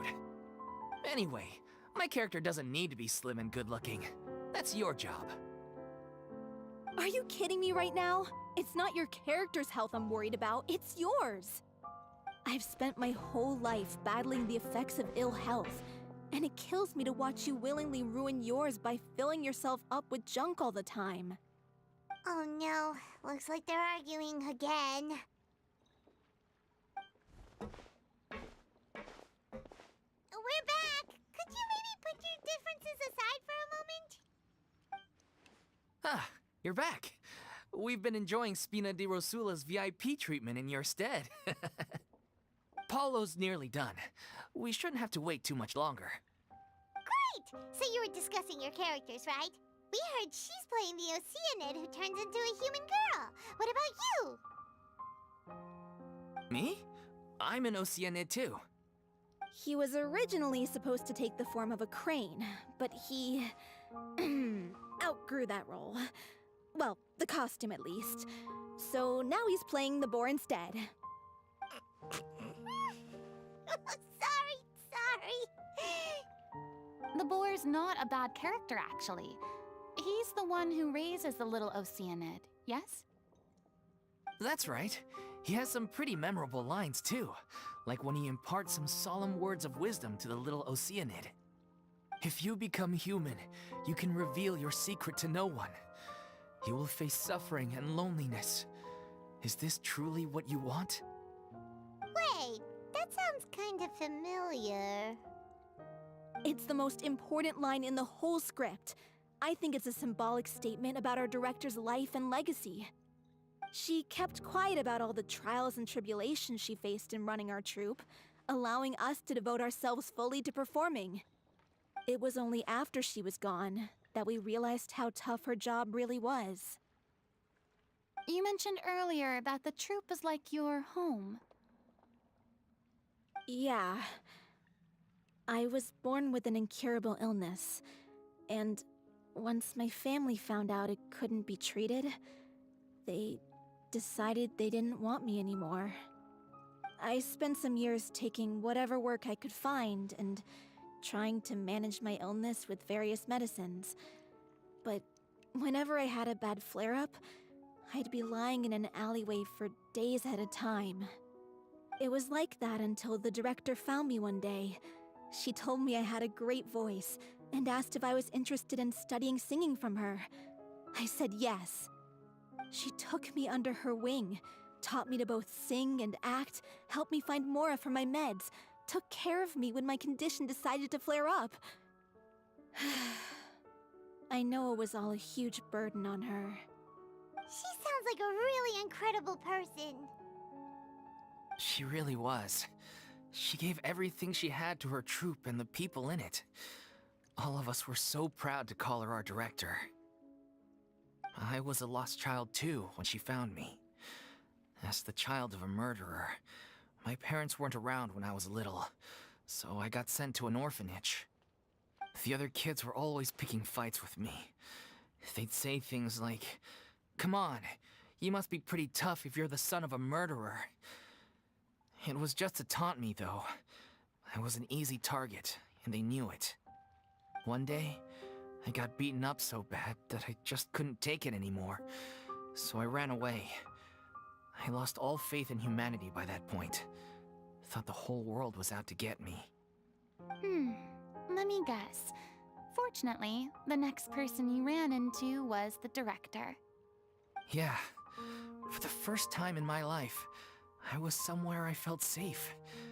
And I promised myself I'd stay here until the day the group parted ways. The day you hoped would never come. How times change. Oh, you're finally done? Get your butt over here. There's someone I need to introduce you to. This is our new artistic consultant, Miss Furina. Furina? The Furina? Oh my god, how did you manage to wrangle that? Please, the honor is all mine. I was profoundly moved to hear about your troupe and your wonderful director. I just wanted to do something to help. Same here. Even so, this is just... Oh, wow. I'm sorry. I'll try to calm down. Now, where was I? Ah, yes, the script, of course. Let me give you a rundown of how the story unfolds in my version of the script. I'm sure you're already familiar with the beginning of the story. A little Oceanid decides she wants to become a human, against the wishes of her family. She finds love and friendship in the bustling city. But then, disaster strikes. The people start to notice that all the fresh water in the surrounding area is slowly disappearing. The soil is becoming arid, plants and flowers are withering, and the people begin to panic. The little Oceanid, Cleo, and her lover decide to do something about it, and investigate the truth of the matter together. In the end, they discover that all the waste and pollution created by humans over the years has caused the fresh water to flee the land, as if driven by a consciousness of its own. Consciousness? You mean the water is sentient? Water as a conscious entity. There's actually quite a few stories that explore this theme. Since the little Oceanid is a water spirit, she immediately understands how the water is feeling. She then tells her lover about her true identity, as well as the truth behind the crisis. Her lover accepts her for who she is, and works with her to find a way to bring the water back. However, unbeknownst to them, there were some people eavesdropping when she revealed her secret. The little Oceanid is accused of being directly responsible for driving the water away, and faces the greatest dilemma of her life. And then? In the end, she makes the brave decision to sacrifice herself to save her lover, and the rest of humanity. Huh? But didn't they all treat Cleo like a villain? Why would she want to save them after that? Well, she mainly wanted to save her lover, plus everyone who'd stood up for her. Through her love for her human partner, she was able to find an even greater love, one that extended to all of humanity. Surely the biggest strength of Cleo's character. There's actually something else that bothers me. You know the protagonist is supposed to represent the director, right? And she never had the chance to become a hero in our world. If we're serious about dedicating this show to her memory, we should make the ending as true to life as possible. What about if the little Oceanid is hounded to death by people who hate her, her lover makes sure her secret never gets out, and humanity continues down the path to extinction? That sounds like too cruel of an ending to me, and perhaps a little irresponsible to present to the audience. That ending would be a perfect mirror to Director Aureli's death, both arbitrary and meaningless. On the day when she went missing, Director Aureli had instructed us all, somewhat out of the blue, to leave the court of Fontaine and wait for her outside the city. We waited and waited at the rendezvous point, but she never came. By the time we returned to the city, she disappeared without a trace. We looked for her. The Gardamex looked for her, but she was nowhere to be found. Increasingly, all the signs seemed to point to her being the latest victim in the serial disappearances case. The director was the kindest soul in the world, yet she was senselessly sacrificed for the sake of a so-called experiment by someone who had nothing to do with her at all. But doesn't the way she suddenly told you to leave the city suggest that maybe she had some sense of what was about to happen? It almost seems as if she was moving you to safety. I've been trying to follow up on that ever since, but all my efforts so far have turned up nothing. Villemont might know something, but he won't open up to me. Villemont? The one who's playing the role of the villain? Yeah. He's been overwhelmed by grief. I think the director's death hit him hardest of all. Grief? Guilt, more like. Also, I have a hard time imagining that anyone took it harder than me. Because, well, speaking of the play being true to life, I was deeply, madly in love with O'Reilly. What?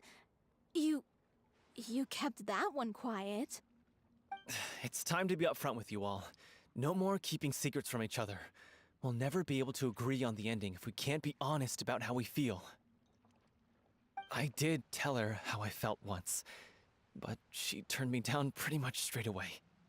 She said that we were all like brothers and sisters to her, and she'd never considered us as potential romantic partners. Not that it came as a shock or anything. It was what I was expecting to hear. So I told her I'd always be there for the troupe, and I'd always be there for her. I said, maybe one day in the future, when everyone's settled into their own lives and on the up and up, and managing the troupe no longer required her constant attention, well, maybe then she could reconsider what she really wanted in her life. And now, that day will never come. Oh, Paulo. So if I'm the one writing this ending, then I'm gonna make sure it does right by O'Reilly. I won't let anyone get in the way of that. In that case, you have to straighten things out with Villemont once and for all, face to face. We've all had our differences of opinion over the ending, but those two have never seen eye to eye on anything. One of them has to compromise if we're ever going to reach a final decision. Well, if that's where we're at, looks like it's time to go visit Villemont. Are you ready to face the truth? Honestly, I'm slightly terrified. But for the sake of our final performance, I'll do whatever it takes. Funny you should ask, though. You really do get what I'm going through right now. I certainly do. Come on, everyone. Allons-y!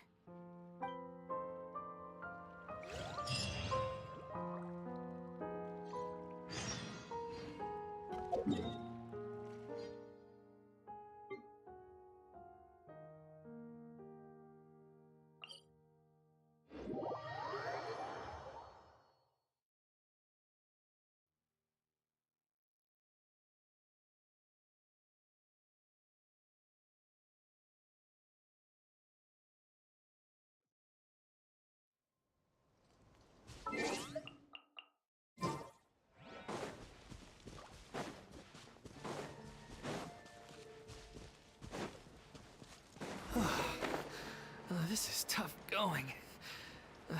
Delphi, are you sure you can manage in your condition? I could ask you the same question. Try to keep up.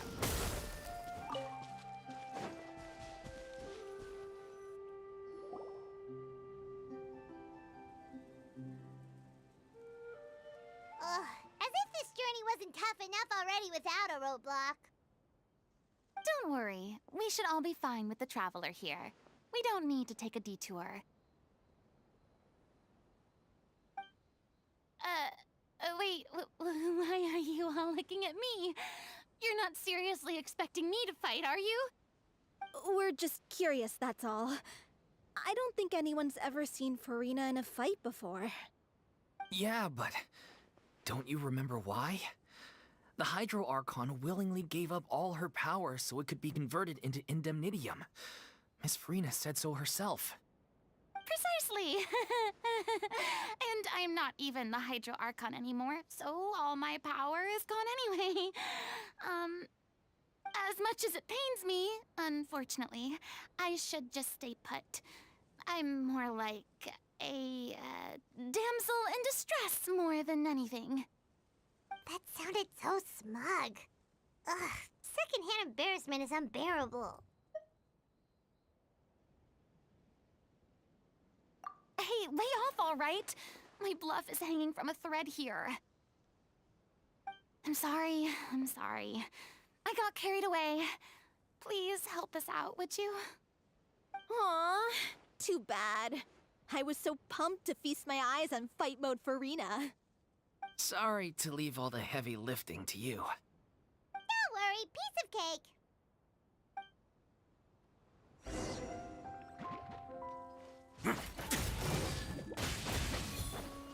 This could get a little chilly.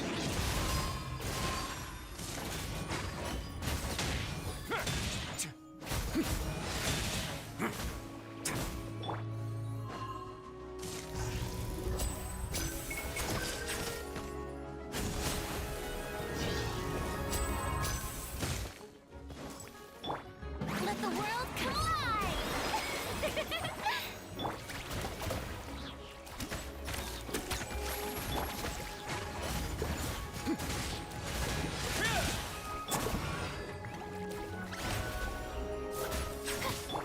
Step right up.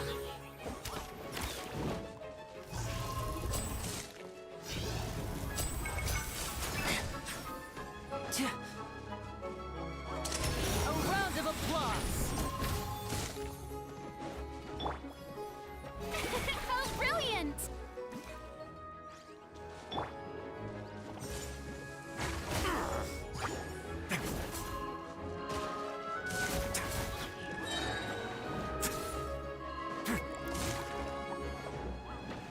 Stay cool. Face your guilt. Now disappear.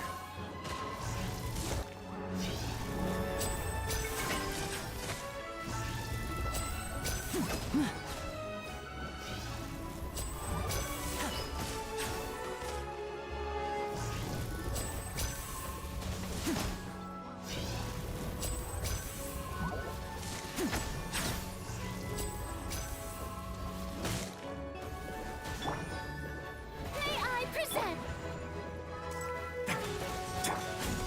Bravo! Good show! You certainly live up to your reputation. Yeah, thank you. Anyway, the path is cleared now, so onwards and upwards.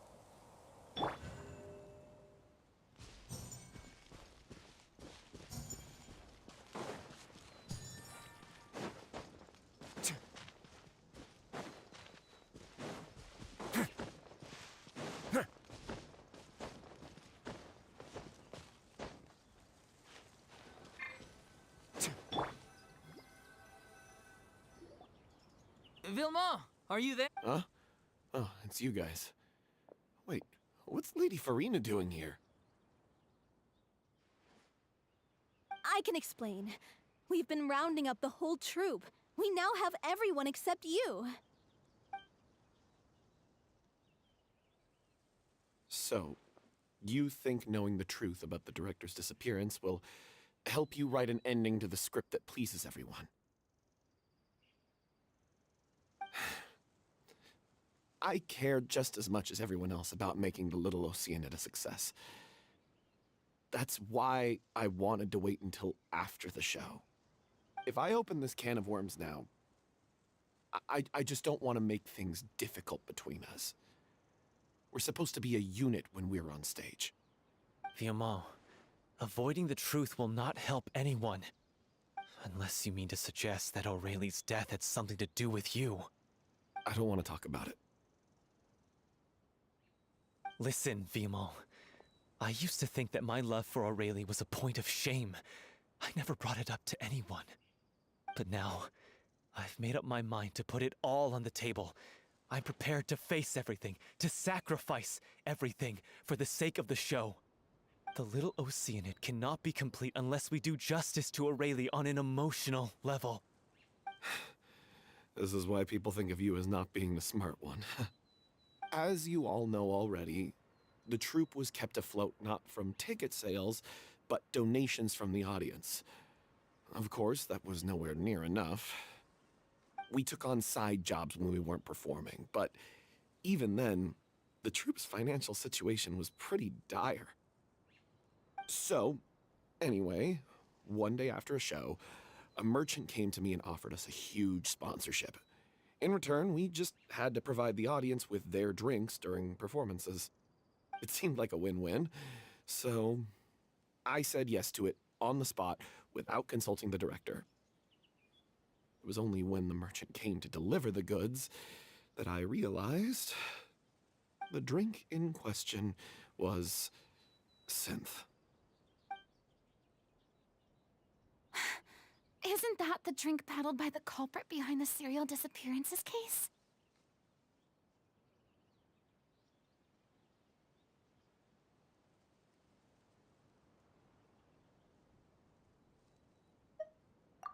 I freaked out when I saw the boxes, and I told the director everything right away. She was completely shocked as well. But she didn't reprimand me for making the decision without consulting her. Instead, she contacted the merchant and stated that the troupe could not agree to this collaboration. The merchant was furious, berated us for going back on our word, and threatened to sue us for damages. The amount was astronomical. There was no way we'd be able to pay. And then? I was going to sort it on my own, but the director stopped me. She said that this was an issue for the whole troupe and it wasn't my fault. But things only got worse from there.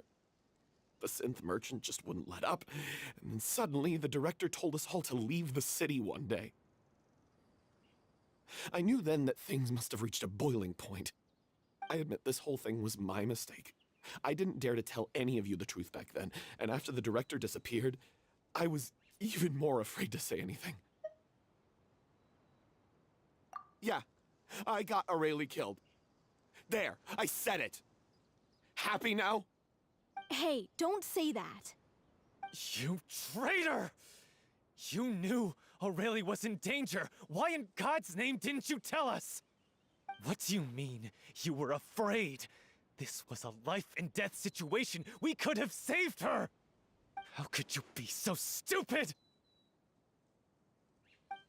Please, try not to get too worked up. Yeah, listen to him. You need to stay calm. Stay calm? How can I stay calm? This guy got Aurelie murdered! She was the love of my life! And he has the gall to try and high-road us, claiming that he kept his mouth shut for the sake of the show! How about taking some responsibility for what he's done? All I can say is I'm sorry. Truly. I wanted to apologize to everyone in the troupe, but that won't bring back the director. What good is my apology now? I'm just a coward who made an awful, terrible mistake that I can never take back. Beat me up if you want. Kill me if you prefer. It's what I deserve. End my life so I can meet the director and apologize to her in person. Get out of my sight! Go! Get lost! I don't ever want to see your face again! That's enough! You've screamed and shouted at each other for long enough. Now pipe down, both of you! Can you stop conflating the show on stage with your real-life relationships in the troupe? You keep saying that you want to use this final performance to pay tribute to your director and celebrate her life. How can you do that if you're just using it as an excuse to vent your own emotions? You're right. I'm sorry. On stage, the lead role is the focal point of the audience's attention. And you're all used to seeing the director as the heart of the troupe. But in her own life, her greatest desire wasn't to be the center of attention. I can tell how much she loved you all, and how much she loved the troupe. What she wanted was to build a warm home for all of her brothers and sisters. To shield you all from the storms that rage in the world outside. That's how you should remember her. And that's what you should be celebrating. I understand why you're trying to make her the hero of the story, but isn't she your hero already? After everything she did for you? Yeah. So think hard about what that means. and then think again about what you hope to achieve by arguing with each other. If you really hate each other and can't reconcile your differences, then you could just call it quits now. Why bother with the final performance if the group is already fractured? But you can't bring yourself to do that, can you? You care too much about Director O'Reilly and the home she built you all to let go. What are you laughing at? I don't see what's so funny. Sorry, I didn't mean it that way. It's just that, for a moment there, it felt like our director was back with us again. If she'd seen Paulo and Vilmont at each other's throats like that, she would have scolded them exactly like you did, in that same stern voice. Really?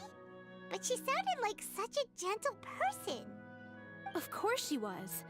Even her harshest lectures came from a place of kindness, and it showed. She really was a truly outstanding person. What you said, it really puts everything into perspective. I'm truly sorry. I really meant for this to be a genuine apology, but I ended up making it all about me and my self-pity. It's all right. Let's save all this for after the performance. So, the ending.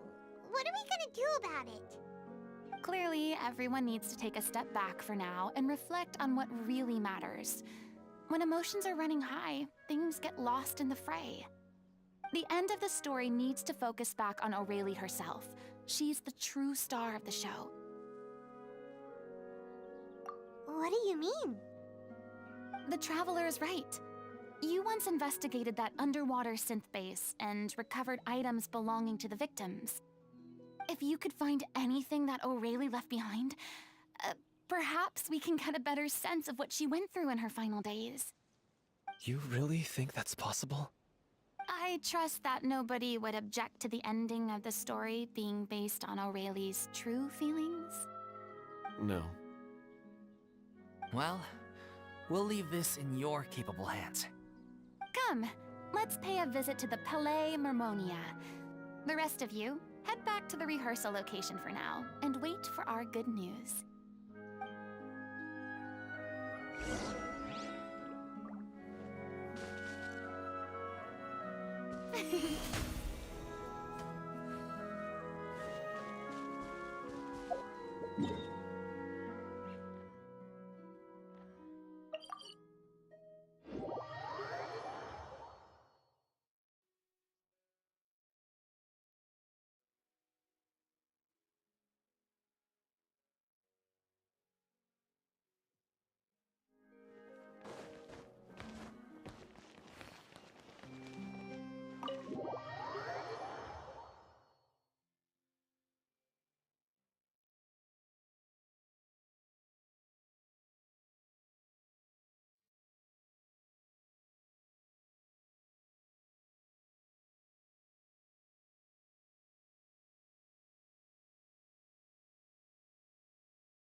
You want to review some recovered items connected to victims of the serial disappearances case? But, that case has been closed for quite a while now.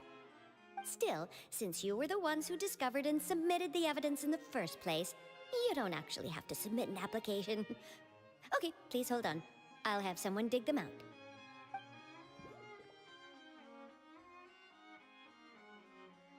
So, this is all O'Reilly left behind. Just whatever she was carrying on her person and this tattered old notebook. Hey! It's full of script lines! And sketches too! Looks like they show where the different props should be placed on stage. Let me take a look. Maybe there's something in here from after she was kidnapped. Aha! I found something. To whoever discovers this diary. Let's see. Looks like she kept a detailed record of her captor's actions. She even mentions the truth behind the experiments on dissolving young women. If we'd had the chance to examine this notebook carefully back then, it would have been a conclusive piece of evidence proving Vacher's guilt. Vacher took so many lives. It's still so unthinkable how many victims he had. I guess Aurelie must have written all of this down in the hope that her records would one day be of use to investigators. Wait, it cuts off. Her handwriting here gets patchier and more illegible by the line. She probably didn't have much strength left. Her final words are... I'll let you read them for yourselves.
She was so terrified.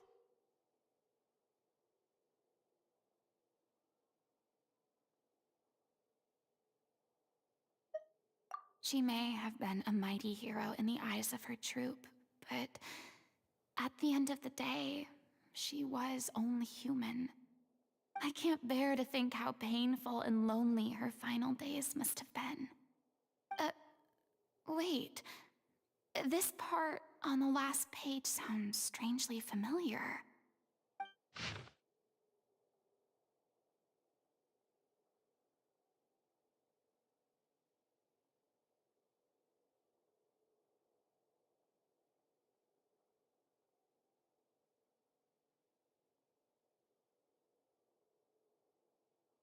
If you become human, you can reveal your secret to no one. You will face suffering and loneliness. Is this still what you want?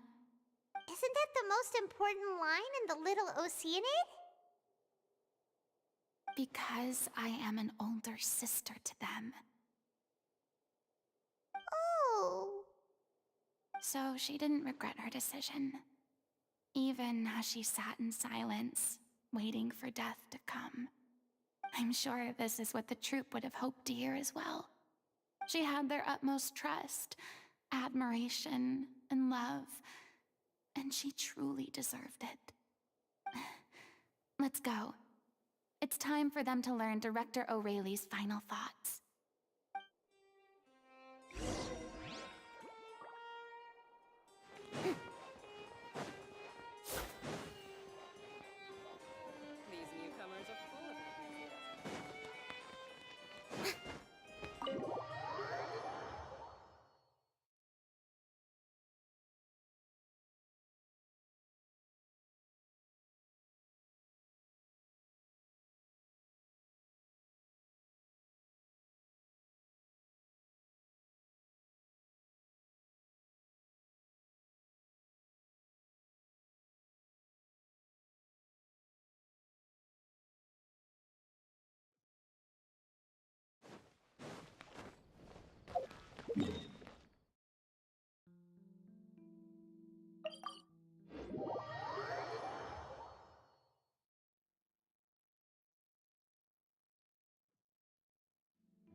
She deserves a hero's farewell. If that's the only way to convey to the audience the courage and selflessness that she showed in the face of death, then it's a meaningful way to end the story. Even in the last moments of her life, she was still leaving a trail for others to follow. She did her best to protect as many people as possible, even if it meant sacrificing herself. We know what choice our little Oceanid would have made now. I don't think any more discussion is necessary. Well, Vilmont, if we put the past aside for now, do you think you can bring yourself to go ahead with the show? I will channel all my regret and put it into my performance, to make this a show worthy of our director. I won't ask for your forgiveness, and you don't need to worry about my feelings. This final farewell show should be about Director Aurelie and her alone. Then it seems like we've reached a consensus. I have a feeling that this will turn out to be the most mesmerizing performance of your lives. Really? How can you be so sure when you've never even seen them perform before? Don't underestimate my experience. After watching a countless number of musicals, I've learned one important thing. If you want to move the audience with your music, you must fully commit and immerse yourself in your role, pouring all your emotion into your performance.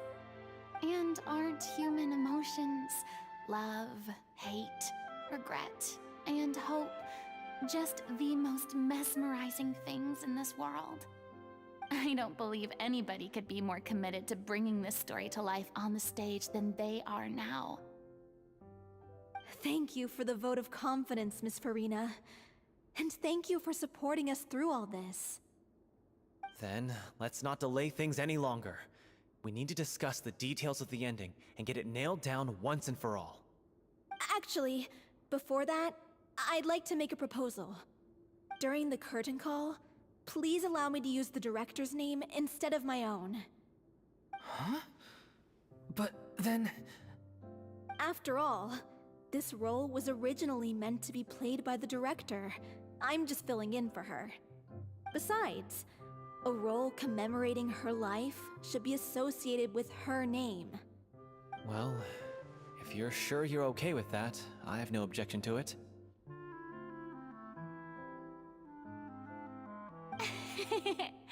Now we're talking like a serious acting troupe. All right, I'll leave you to fine-tune your musical while I go and procure a stage. Procure a stage? Oh, it's okay.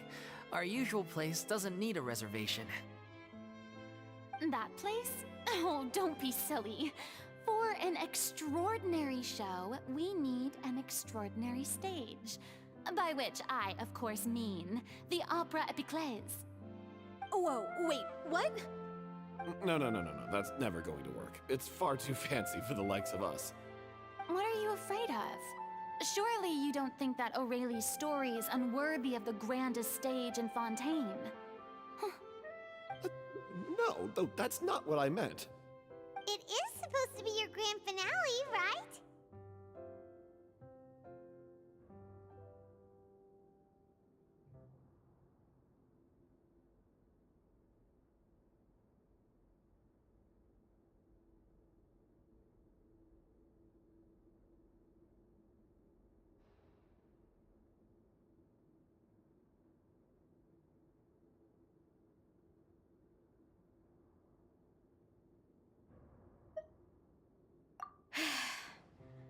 I have no problem with it then. How about the rest of you?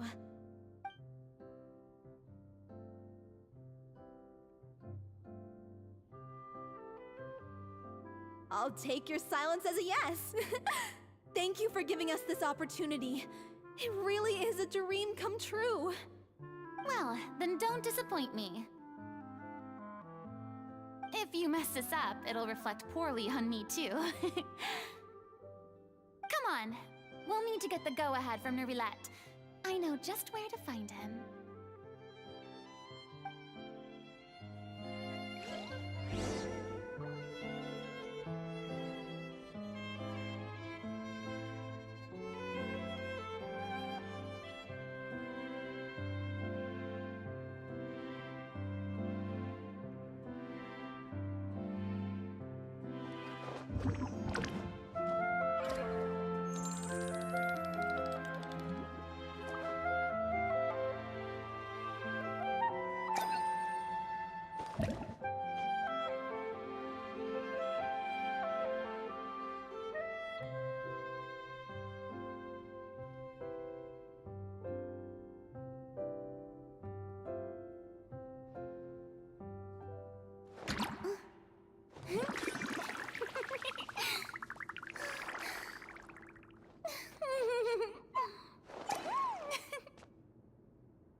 being too popular can be such a hassle. Who knew the people would adore me so much?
Welcome to Palais Mermoni.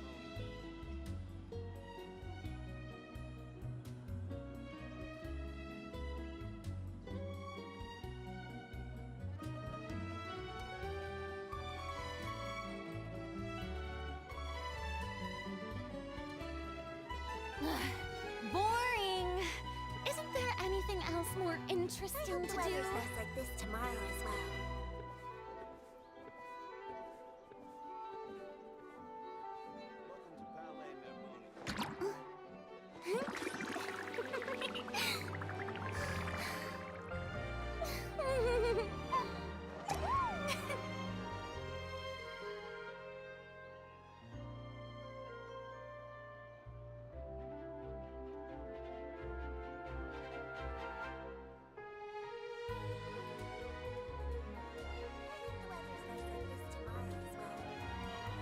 Tea parties are a must for the well-mannered. If you'd like to learn the proper etiquette, I'd be happy to teach you.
Boring!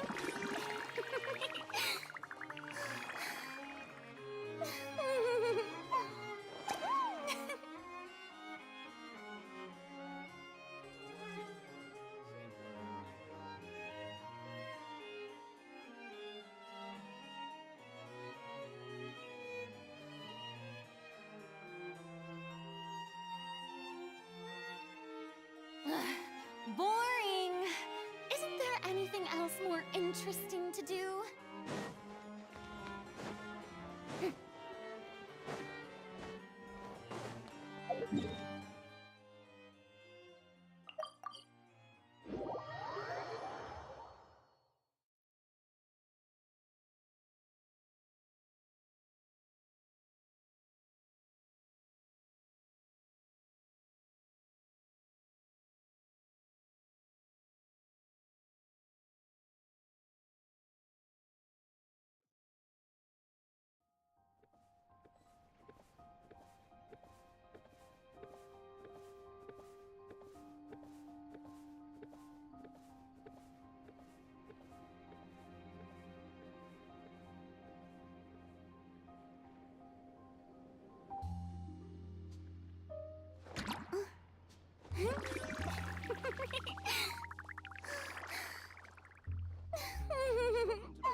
I hope the weather's nice like this tomorrow as well.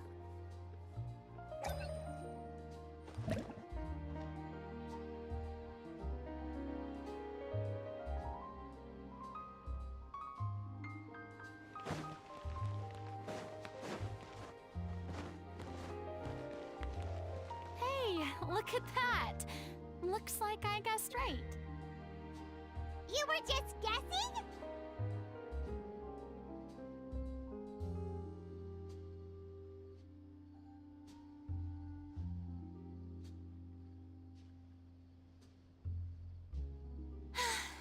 Being too popular can be such a hassle. Who knew the people would adore me so much?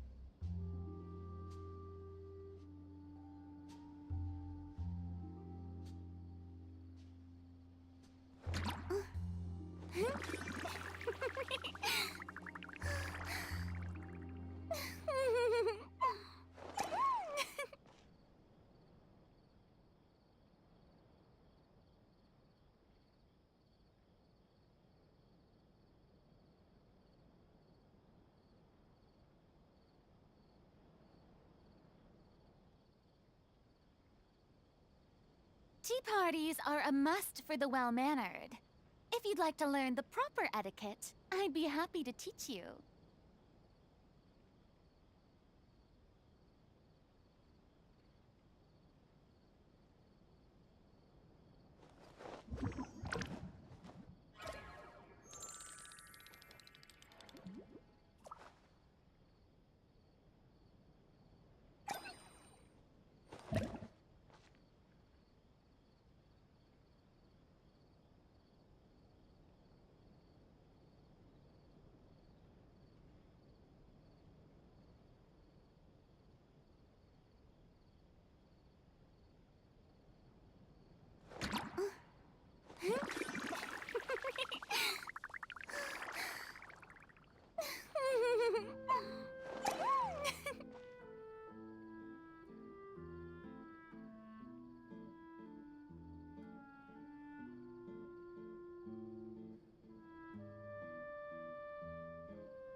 I knew you'd be here. I'm here merely for a short break. It has been a while, Miss Furina. And you too, traveler in Paimon. What might I assist you with today? I would like to book the Opera Epiclese for an event. You see... I understand. The process for booking the Opera Epiclese is complex and can be somewhat cumbersome. But given that the request is coming from the three of you, I see no reason to make things unduly difficult. The story of the little Oceanid is most fascinating. I'm looking forward to seeing it performed on stage. I will say, however, that I am surprised to see your passion for the performing arts rekindled after all that has happened. Huh? What do you mean? Do I look excited? Yes, and this is the first time that I've seen you like this since your departure from deityhood. At first, I just felt bad about rejecting them, so I wanted to learn a little bit more about their situation. But one thing led to another, and... well, here we are. In the past, we sat in our high chairs in the court, giving our opinions on isolated cases, all while knowing very little about the human stories behind each and every one. Maybe it's because I finally become an ordinary person and gained my freedom, but I've developed a great sense of curiosity about their lives. I am truly delighted to see you find a new lease on life. Now that you've regained some confidence, have you had any thoughts regarding a return to the stage? Why would you suddenly ask a question like that? Well, if the Little Oceanid turns out to be a great success, it will no doubt become a classic. Many theater companies are certain to add it to their repertoire. The experiences and decisions of the protagonist, Cleo, are all modeled after your own. Naturally, this makes you eminently suited to playing the leading role. It would truly be a shame if you did not take this opportunity to allow audiences to enjoy your outstanding acting talents once more. Haven't I already made myself clear? I won't act or perform in any role ever again. No exceptions. Nor do I think it is any great shame. There is no lack of fine actors or inspirational stories, either on or off the stage. This experience is a case in point. I feel like I've learned a lot, and it has already been well worth the price of admission. I must admit, though, I'm a little envious. They're quite fortunate to be able to bid farewell to their past in such a magnificent manner. I see. Well, I'm glad to learn that you have found a role to play that you enjoy, be it on the stage or not. I sincerely hope the show will serve as the grandest of finales. I will have my staff book the date and mail the relevant paperwork to the troupe once the details are confirmed. Thanks, Nervalect. You are very welcome.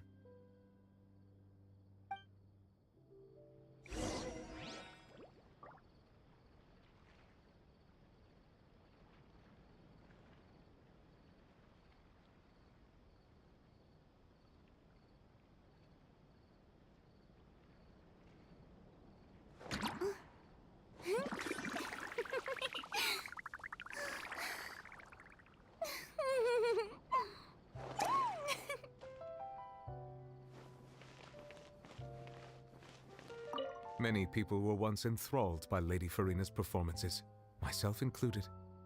I hope that one day she'll be able to understand that our appreciation was always sincere.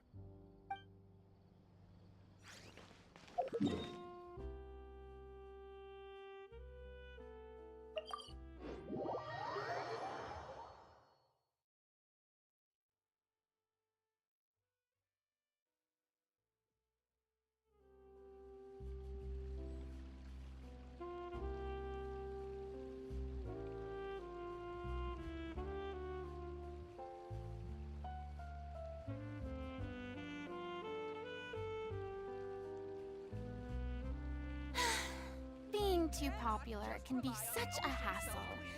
Who knew the people would adore me so much?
news, everyone.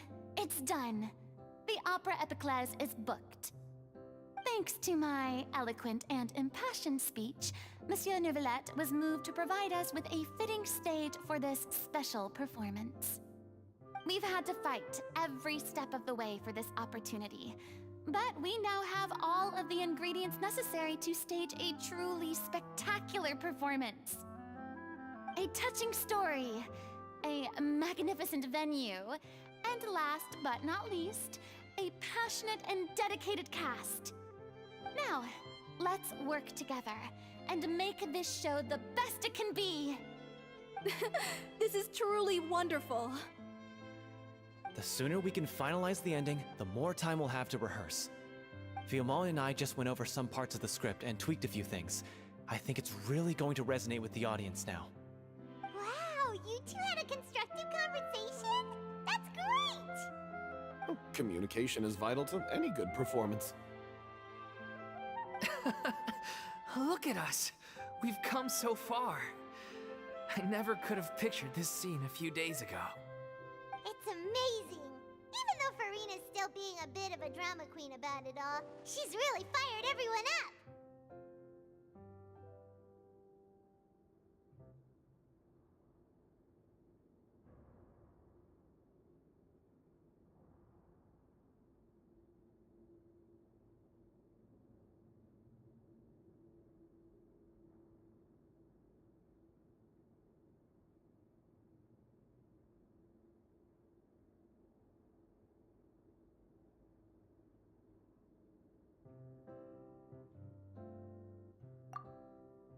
Please feel free to give us any comments or suggestions you have.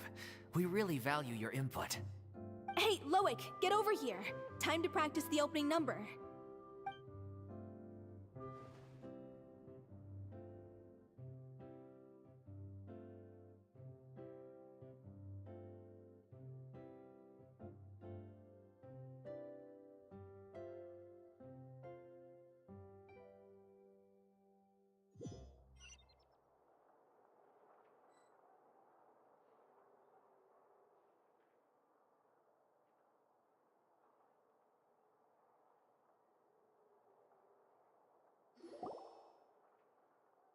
Cursed Cleo.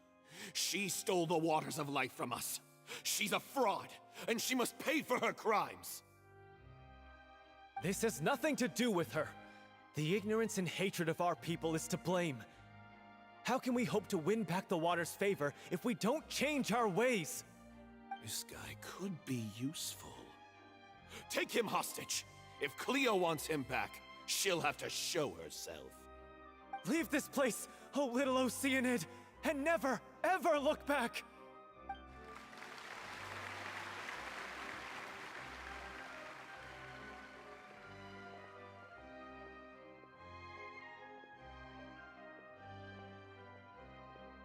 Everyone's really throwing themselves into their roles. I haven't seen such a fine performance in a long time. If only... What should we do? It's almost time for her to take the stage! Why does it have to be now? Hey, what's going on? You're due on stage any second now. Oh no, not again. But why? What about your new meds? Did they stop working? They've been getting less and less effective over time. I've had to keep increasing my dose. What? I thought they cure it. So they were only managing your symptoms? I figured whatever it took to get me through this final performance. How could you do this to yourself? And after that lecture you gave me about not looking after my health. I'm sorry. I've let everyone down. You... This is a conversation for another time. How can the show go on without its star performer? Miss Furina, I'd like to make a request of you. Say no more. If you're sick, you need to rest. I know what you're going to ask. Loic, your character has no more scenes, correct? Oh, yeah. I think my scenes are all done. Although, I do have one more line. But I guess another guy in the troupe with a similar voice register could take it. Why? Please take Delphi back to her place to rest. I'll sing the finale. From the sublime to the ridiculous. After all that, everything's come full circle. Thank you, Miss Furina. I'm so sorry to put you in this position after everything you said. Never mind. What's done is done. It's really my own fault for getting in too deep. No one likes regrets, myself included. Leave it to me. I've watched you rehearse so many times that I've learned Cleo's part by heart. I do not doubt your acting skills, but please allow me to ask just one more question. After all, this show is dedicated to the life and legacy of our director. What, in your opinion, is the reason Cleo shines so brightly? It's her pure heart. Despite all the pain and loneliness she had to endure, she never once stopped believing in the beauty in this world. Well said. I leave Director O'Reilly in your hands.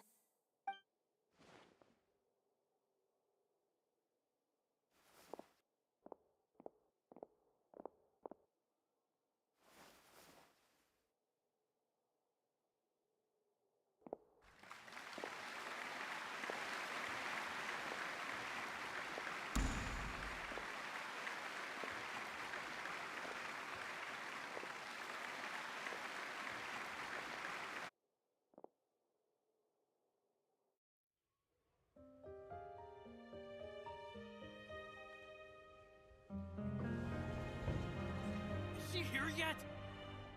Will she get here? She's not coming! You're wrong. She's here.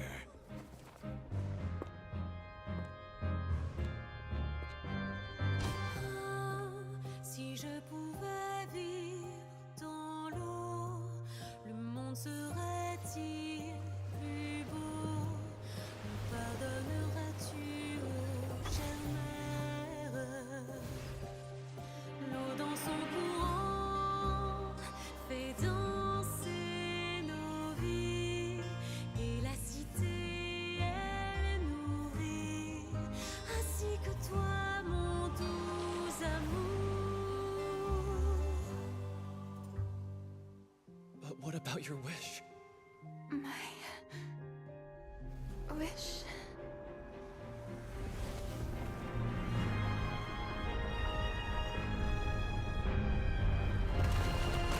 If you become human, you can reveal your secret to no one.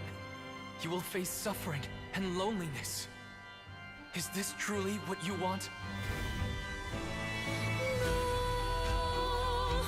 Le grand amour ne suffit pas, seul un adieu fleurira. C'est notre histoire de vie, douce et amère. Moi, je suis, serai toujours là, à voir le monde et sa beauté, et ça ne changera jamais, jamais.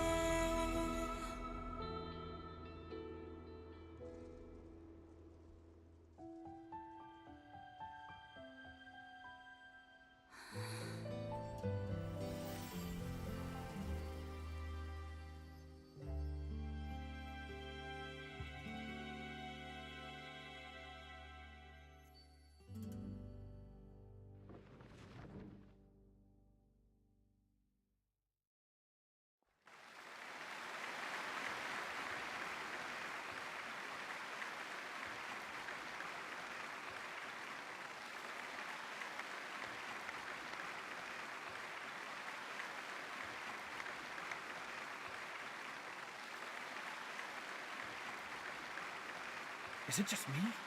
Or was that Lady Furina on the stage just now? She hasn't been seen for a while now. And she just appears out of nowhere? Gotta say, though, her acting skills are as superb as ever.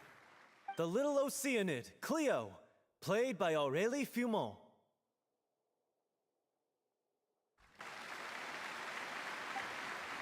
Wait, that's not her name. What's going on? I don't know. Maybe it's just a doppelganger. I've spent a lot of time out of the spotlight, and they didn't use my name during the curtain call either.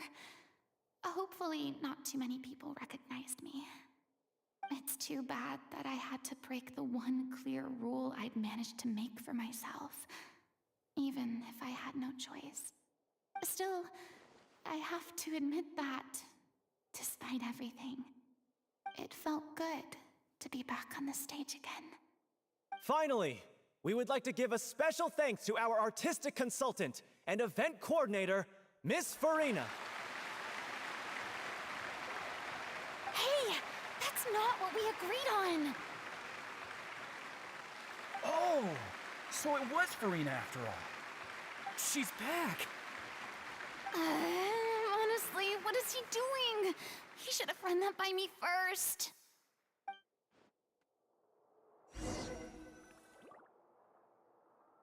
All right, calm down, don't be mad. This was a group decision. We just didn't want your contributions to go unacknowledged.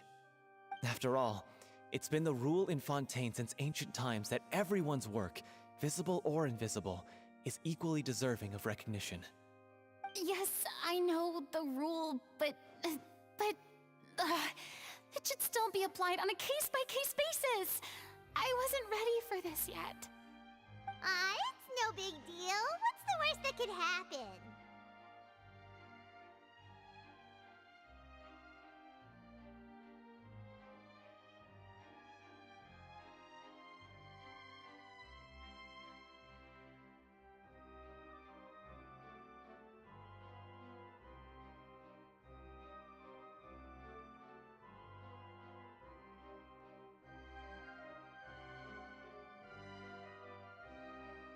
Oh, yeah? Well, since you think it's so easy, you can sign them for me. This is a great chat and all, but can we talk about that crazy thing that happened during the show? It nearly gave Paimon a heart attack. Paimon flew over to where she was supposed to be and was about to drop the prop vision, and then suddenly, a real one popped out of thin air! Oh, that. I've got no idea what happened there either. But hey, it worked pretty well, didn't it? I'll bet the audience has never seen such a realistic prop. Wait, what about Dolphy? I wonder how she's doing. Oh, let's go check on her as soon as we finish clearing the stage. Yes. Plus, she'll definitely want to hear how the end of the show went. If nothing else, we can safely say that we accomplished what we set out to do.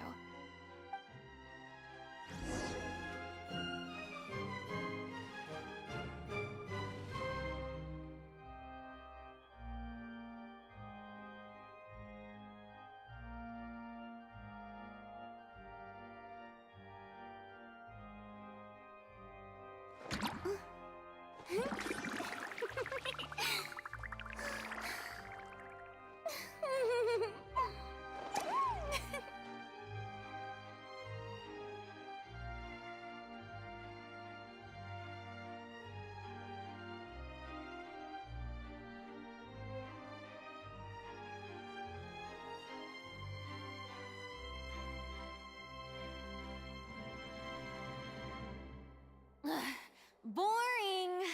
Isn't there anything else more interesting to do?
Being too popular can be such a hassle. Who knew the people would adore me so much?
Tea parties are a must for the well-mannered.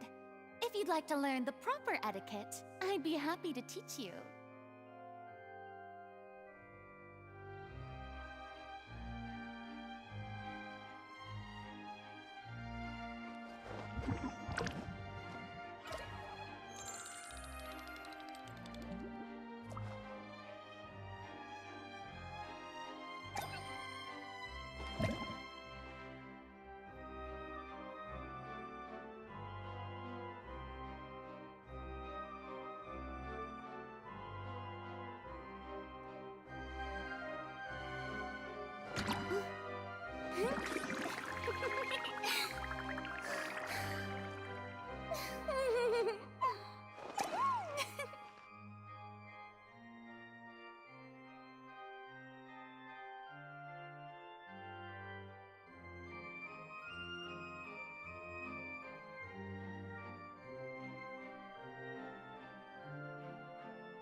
Being too popular can be such a hassle.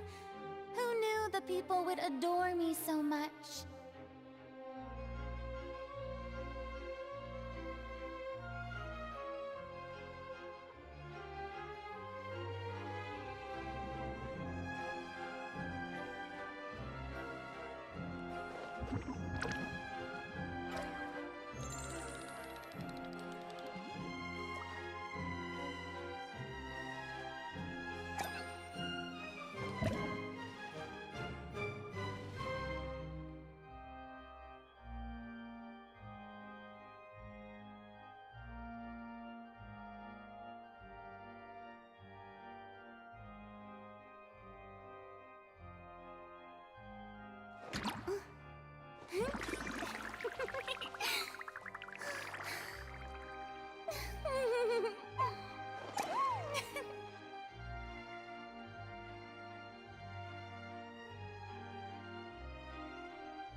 Tea parties are a must for the well-mannered.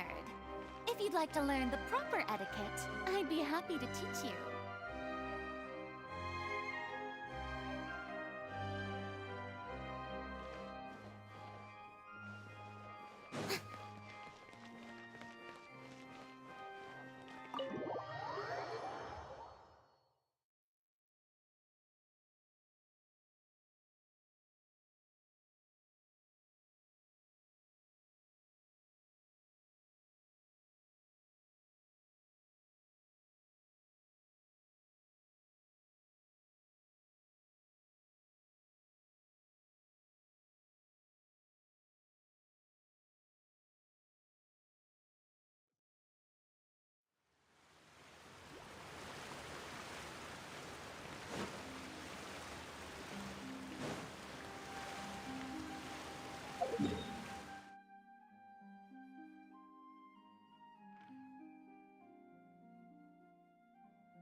We cannot just rely on the ocean's self-cleaning ability.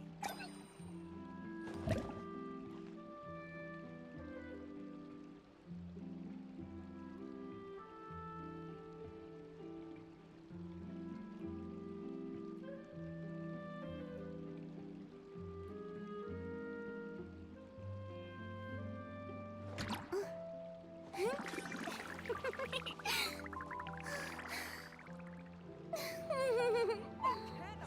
just rely on the ocean's self-cleaning ability.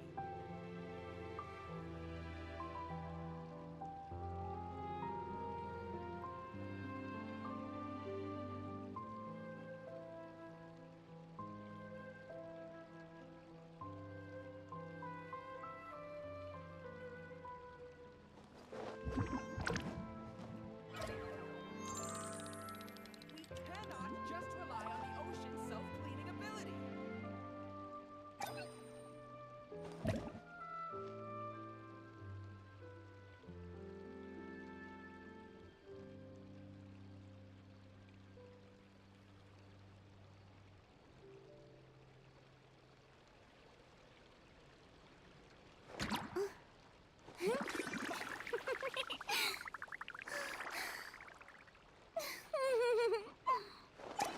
We cannot just rely on the ocean's self-cleaning ability.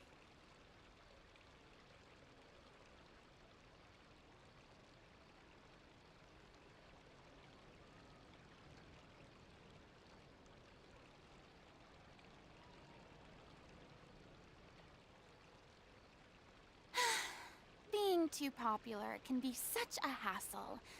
Who knew the people would adore me so much?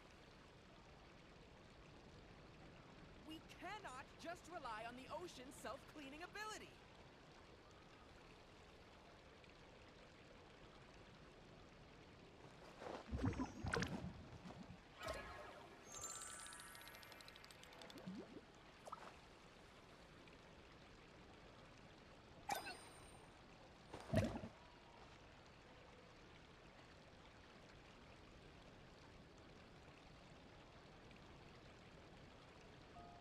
We cannot just rely on the ocean's self-cleaning ability.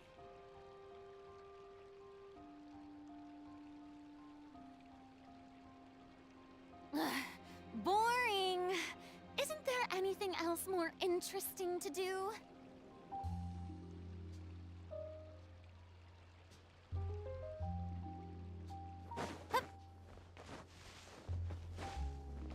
I've never seen anything like it. I simply could not. It should be fun, maybe. Sure it'll be.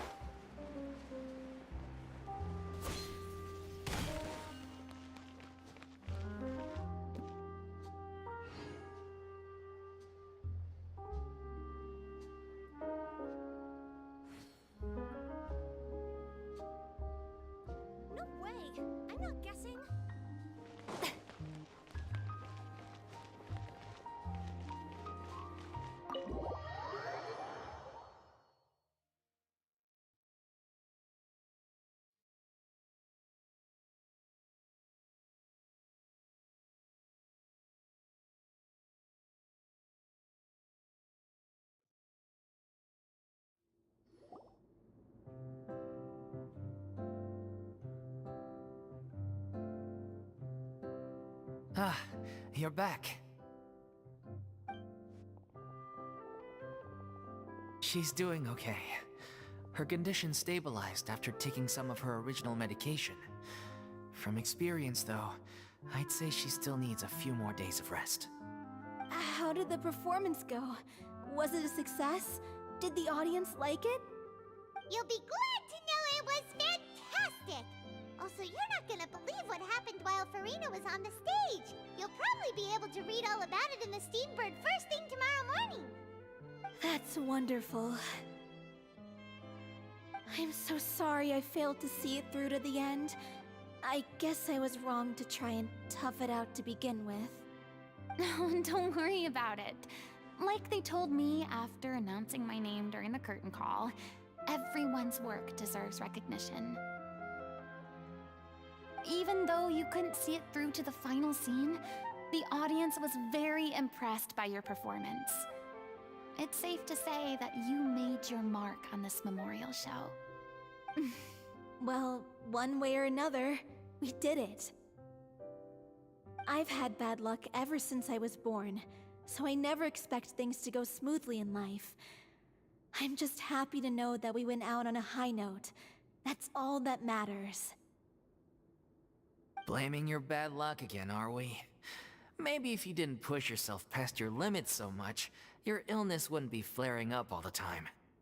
Oh, don't you start. I don't have the energy to argue with you right now. Aw, you two clearly care a lot about each other. I don't know what you're talking about. You mean we never stop arguing with each other?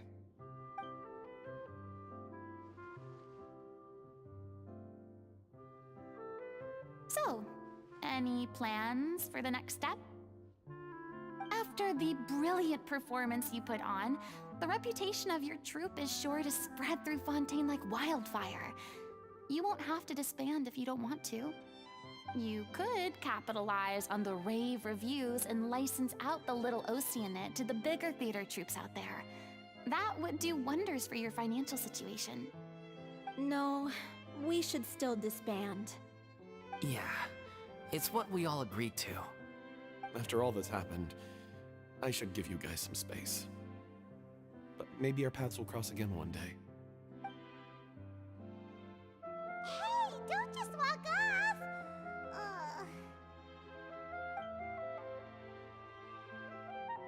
I still want to keep performing, so I might join another troupe. After watching Miss Furina's performance, I think I'm starting to understand our director's infatuation with musicals.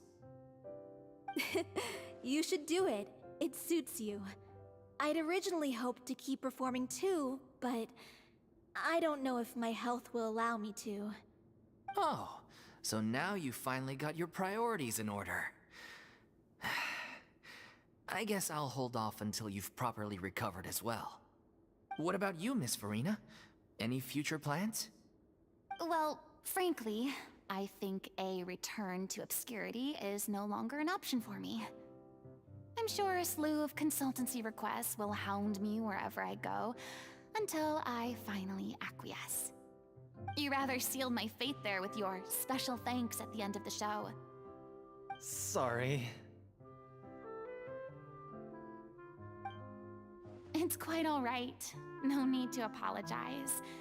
What I meant to say is that this whole experience has shown me that perhaps I'm not as averse to a return to the stage as I previously imagined. Maybe Nervilette was right. Maybe Cleo is the right role for me. I still don't wish to pretend to be someone else, but I do have a desire to express myself. So, maybe the show will go on for me after all. Yeah. There was once a time when I was an actress in a masquerade, seeking only to hide the truth. But from now on, I want to spend my time learning real stories about real people and how they touch the lives of others around them. I want to watch them blossom and wither, see them refined on the page, retold on the stage, and remembered long into the future. I'm sure this is what captivated director O'Reilly as well. Sounds like you're ready to stop running from your true calling. The more you get out into the world, the more you'll discover what a fascinating place it is. Then it's a deal. If a vision is a gift from the gods, then I should do my best to honor it.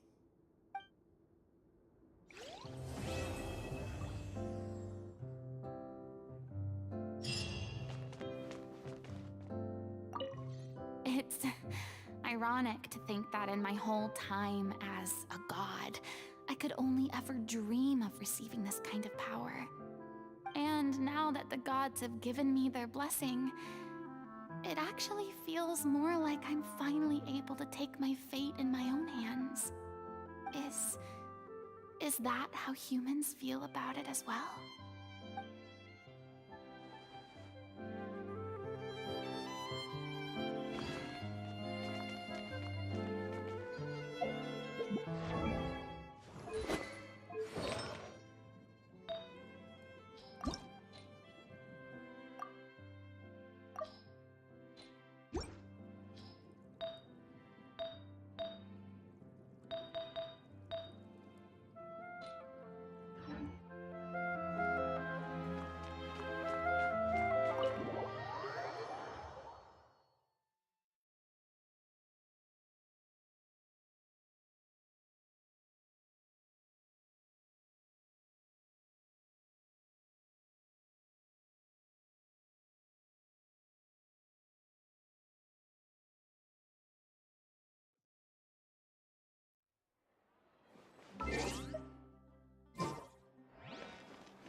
good newspaper should be a lighthouse of truth.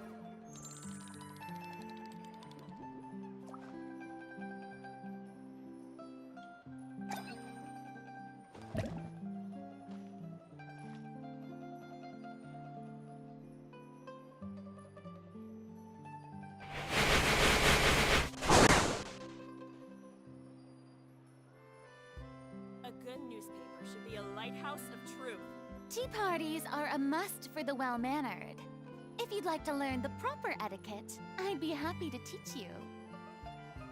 Alright, I'm gonna end this stream.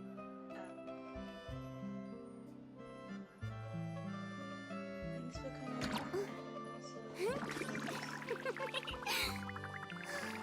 Chat, say hi.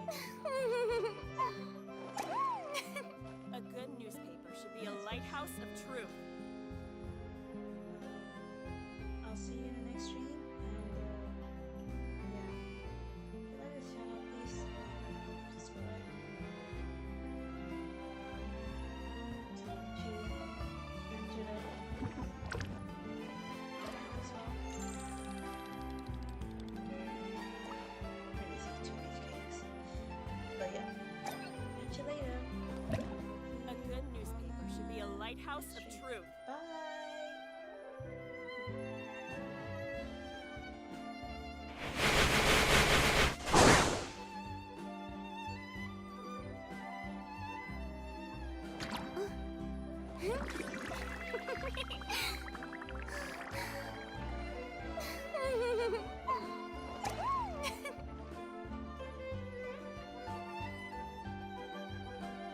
A good newspaper should be a lighthouse of truth.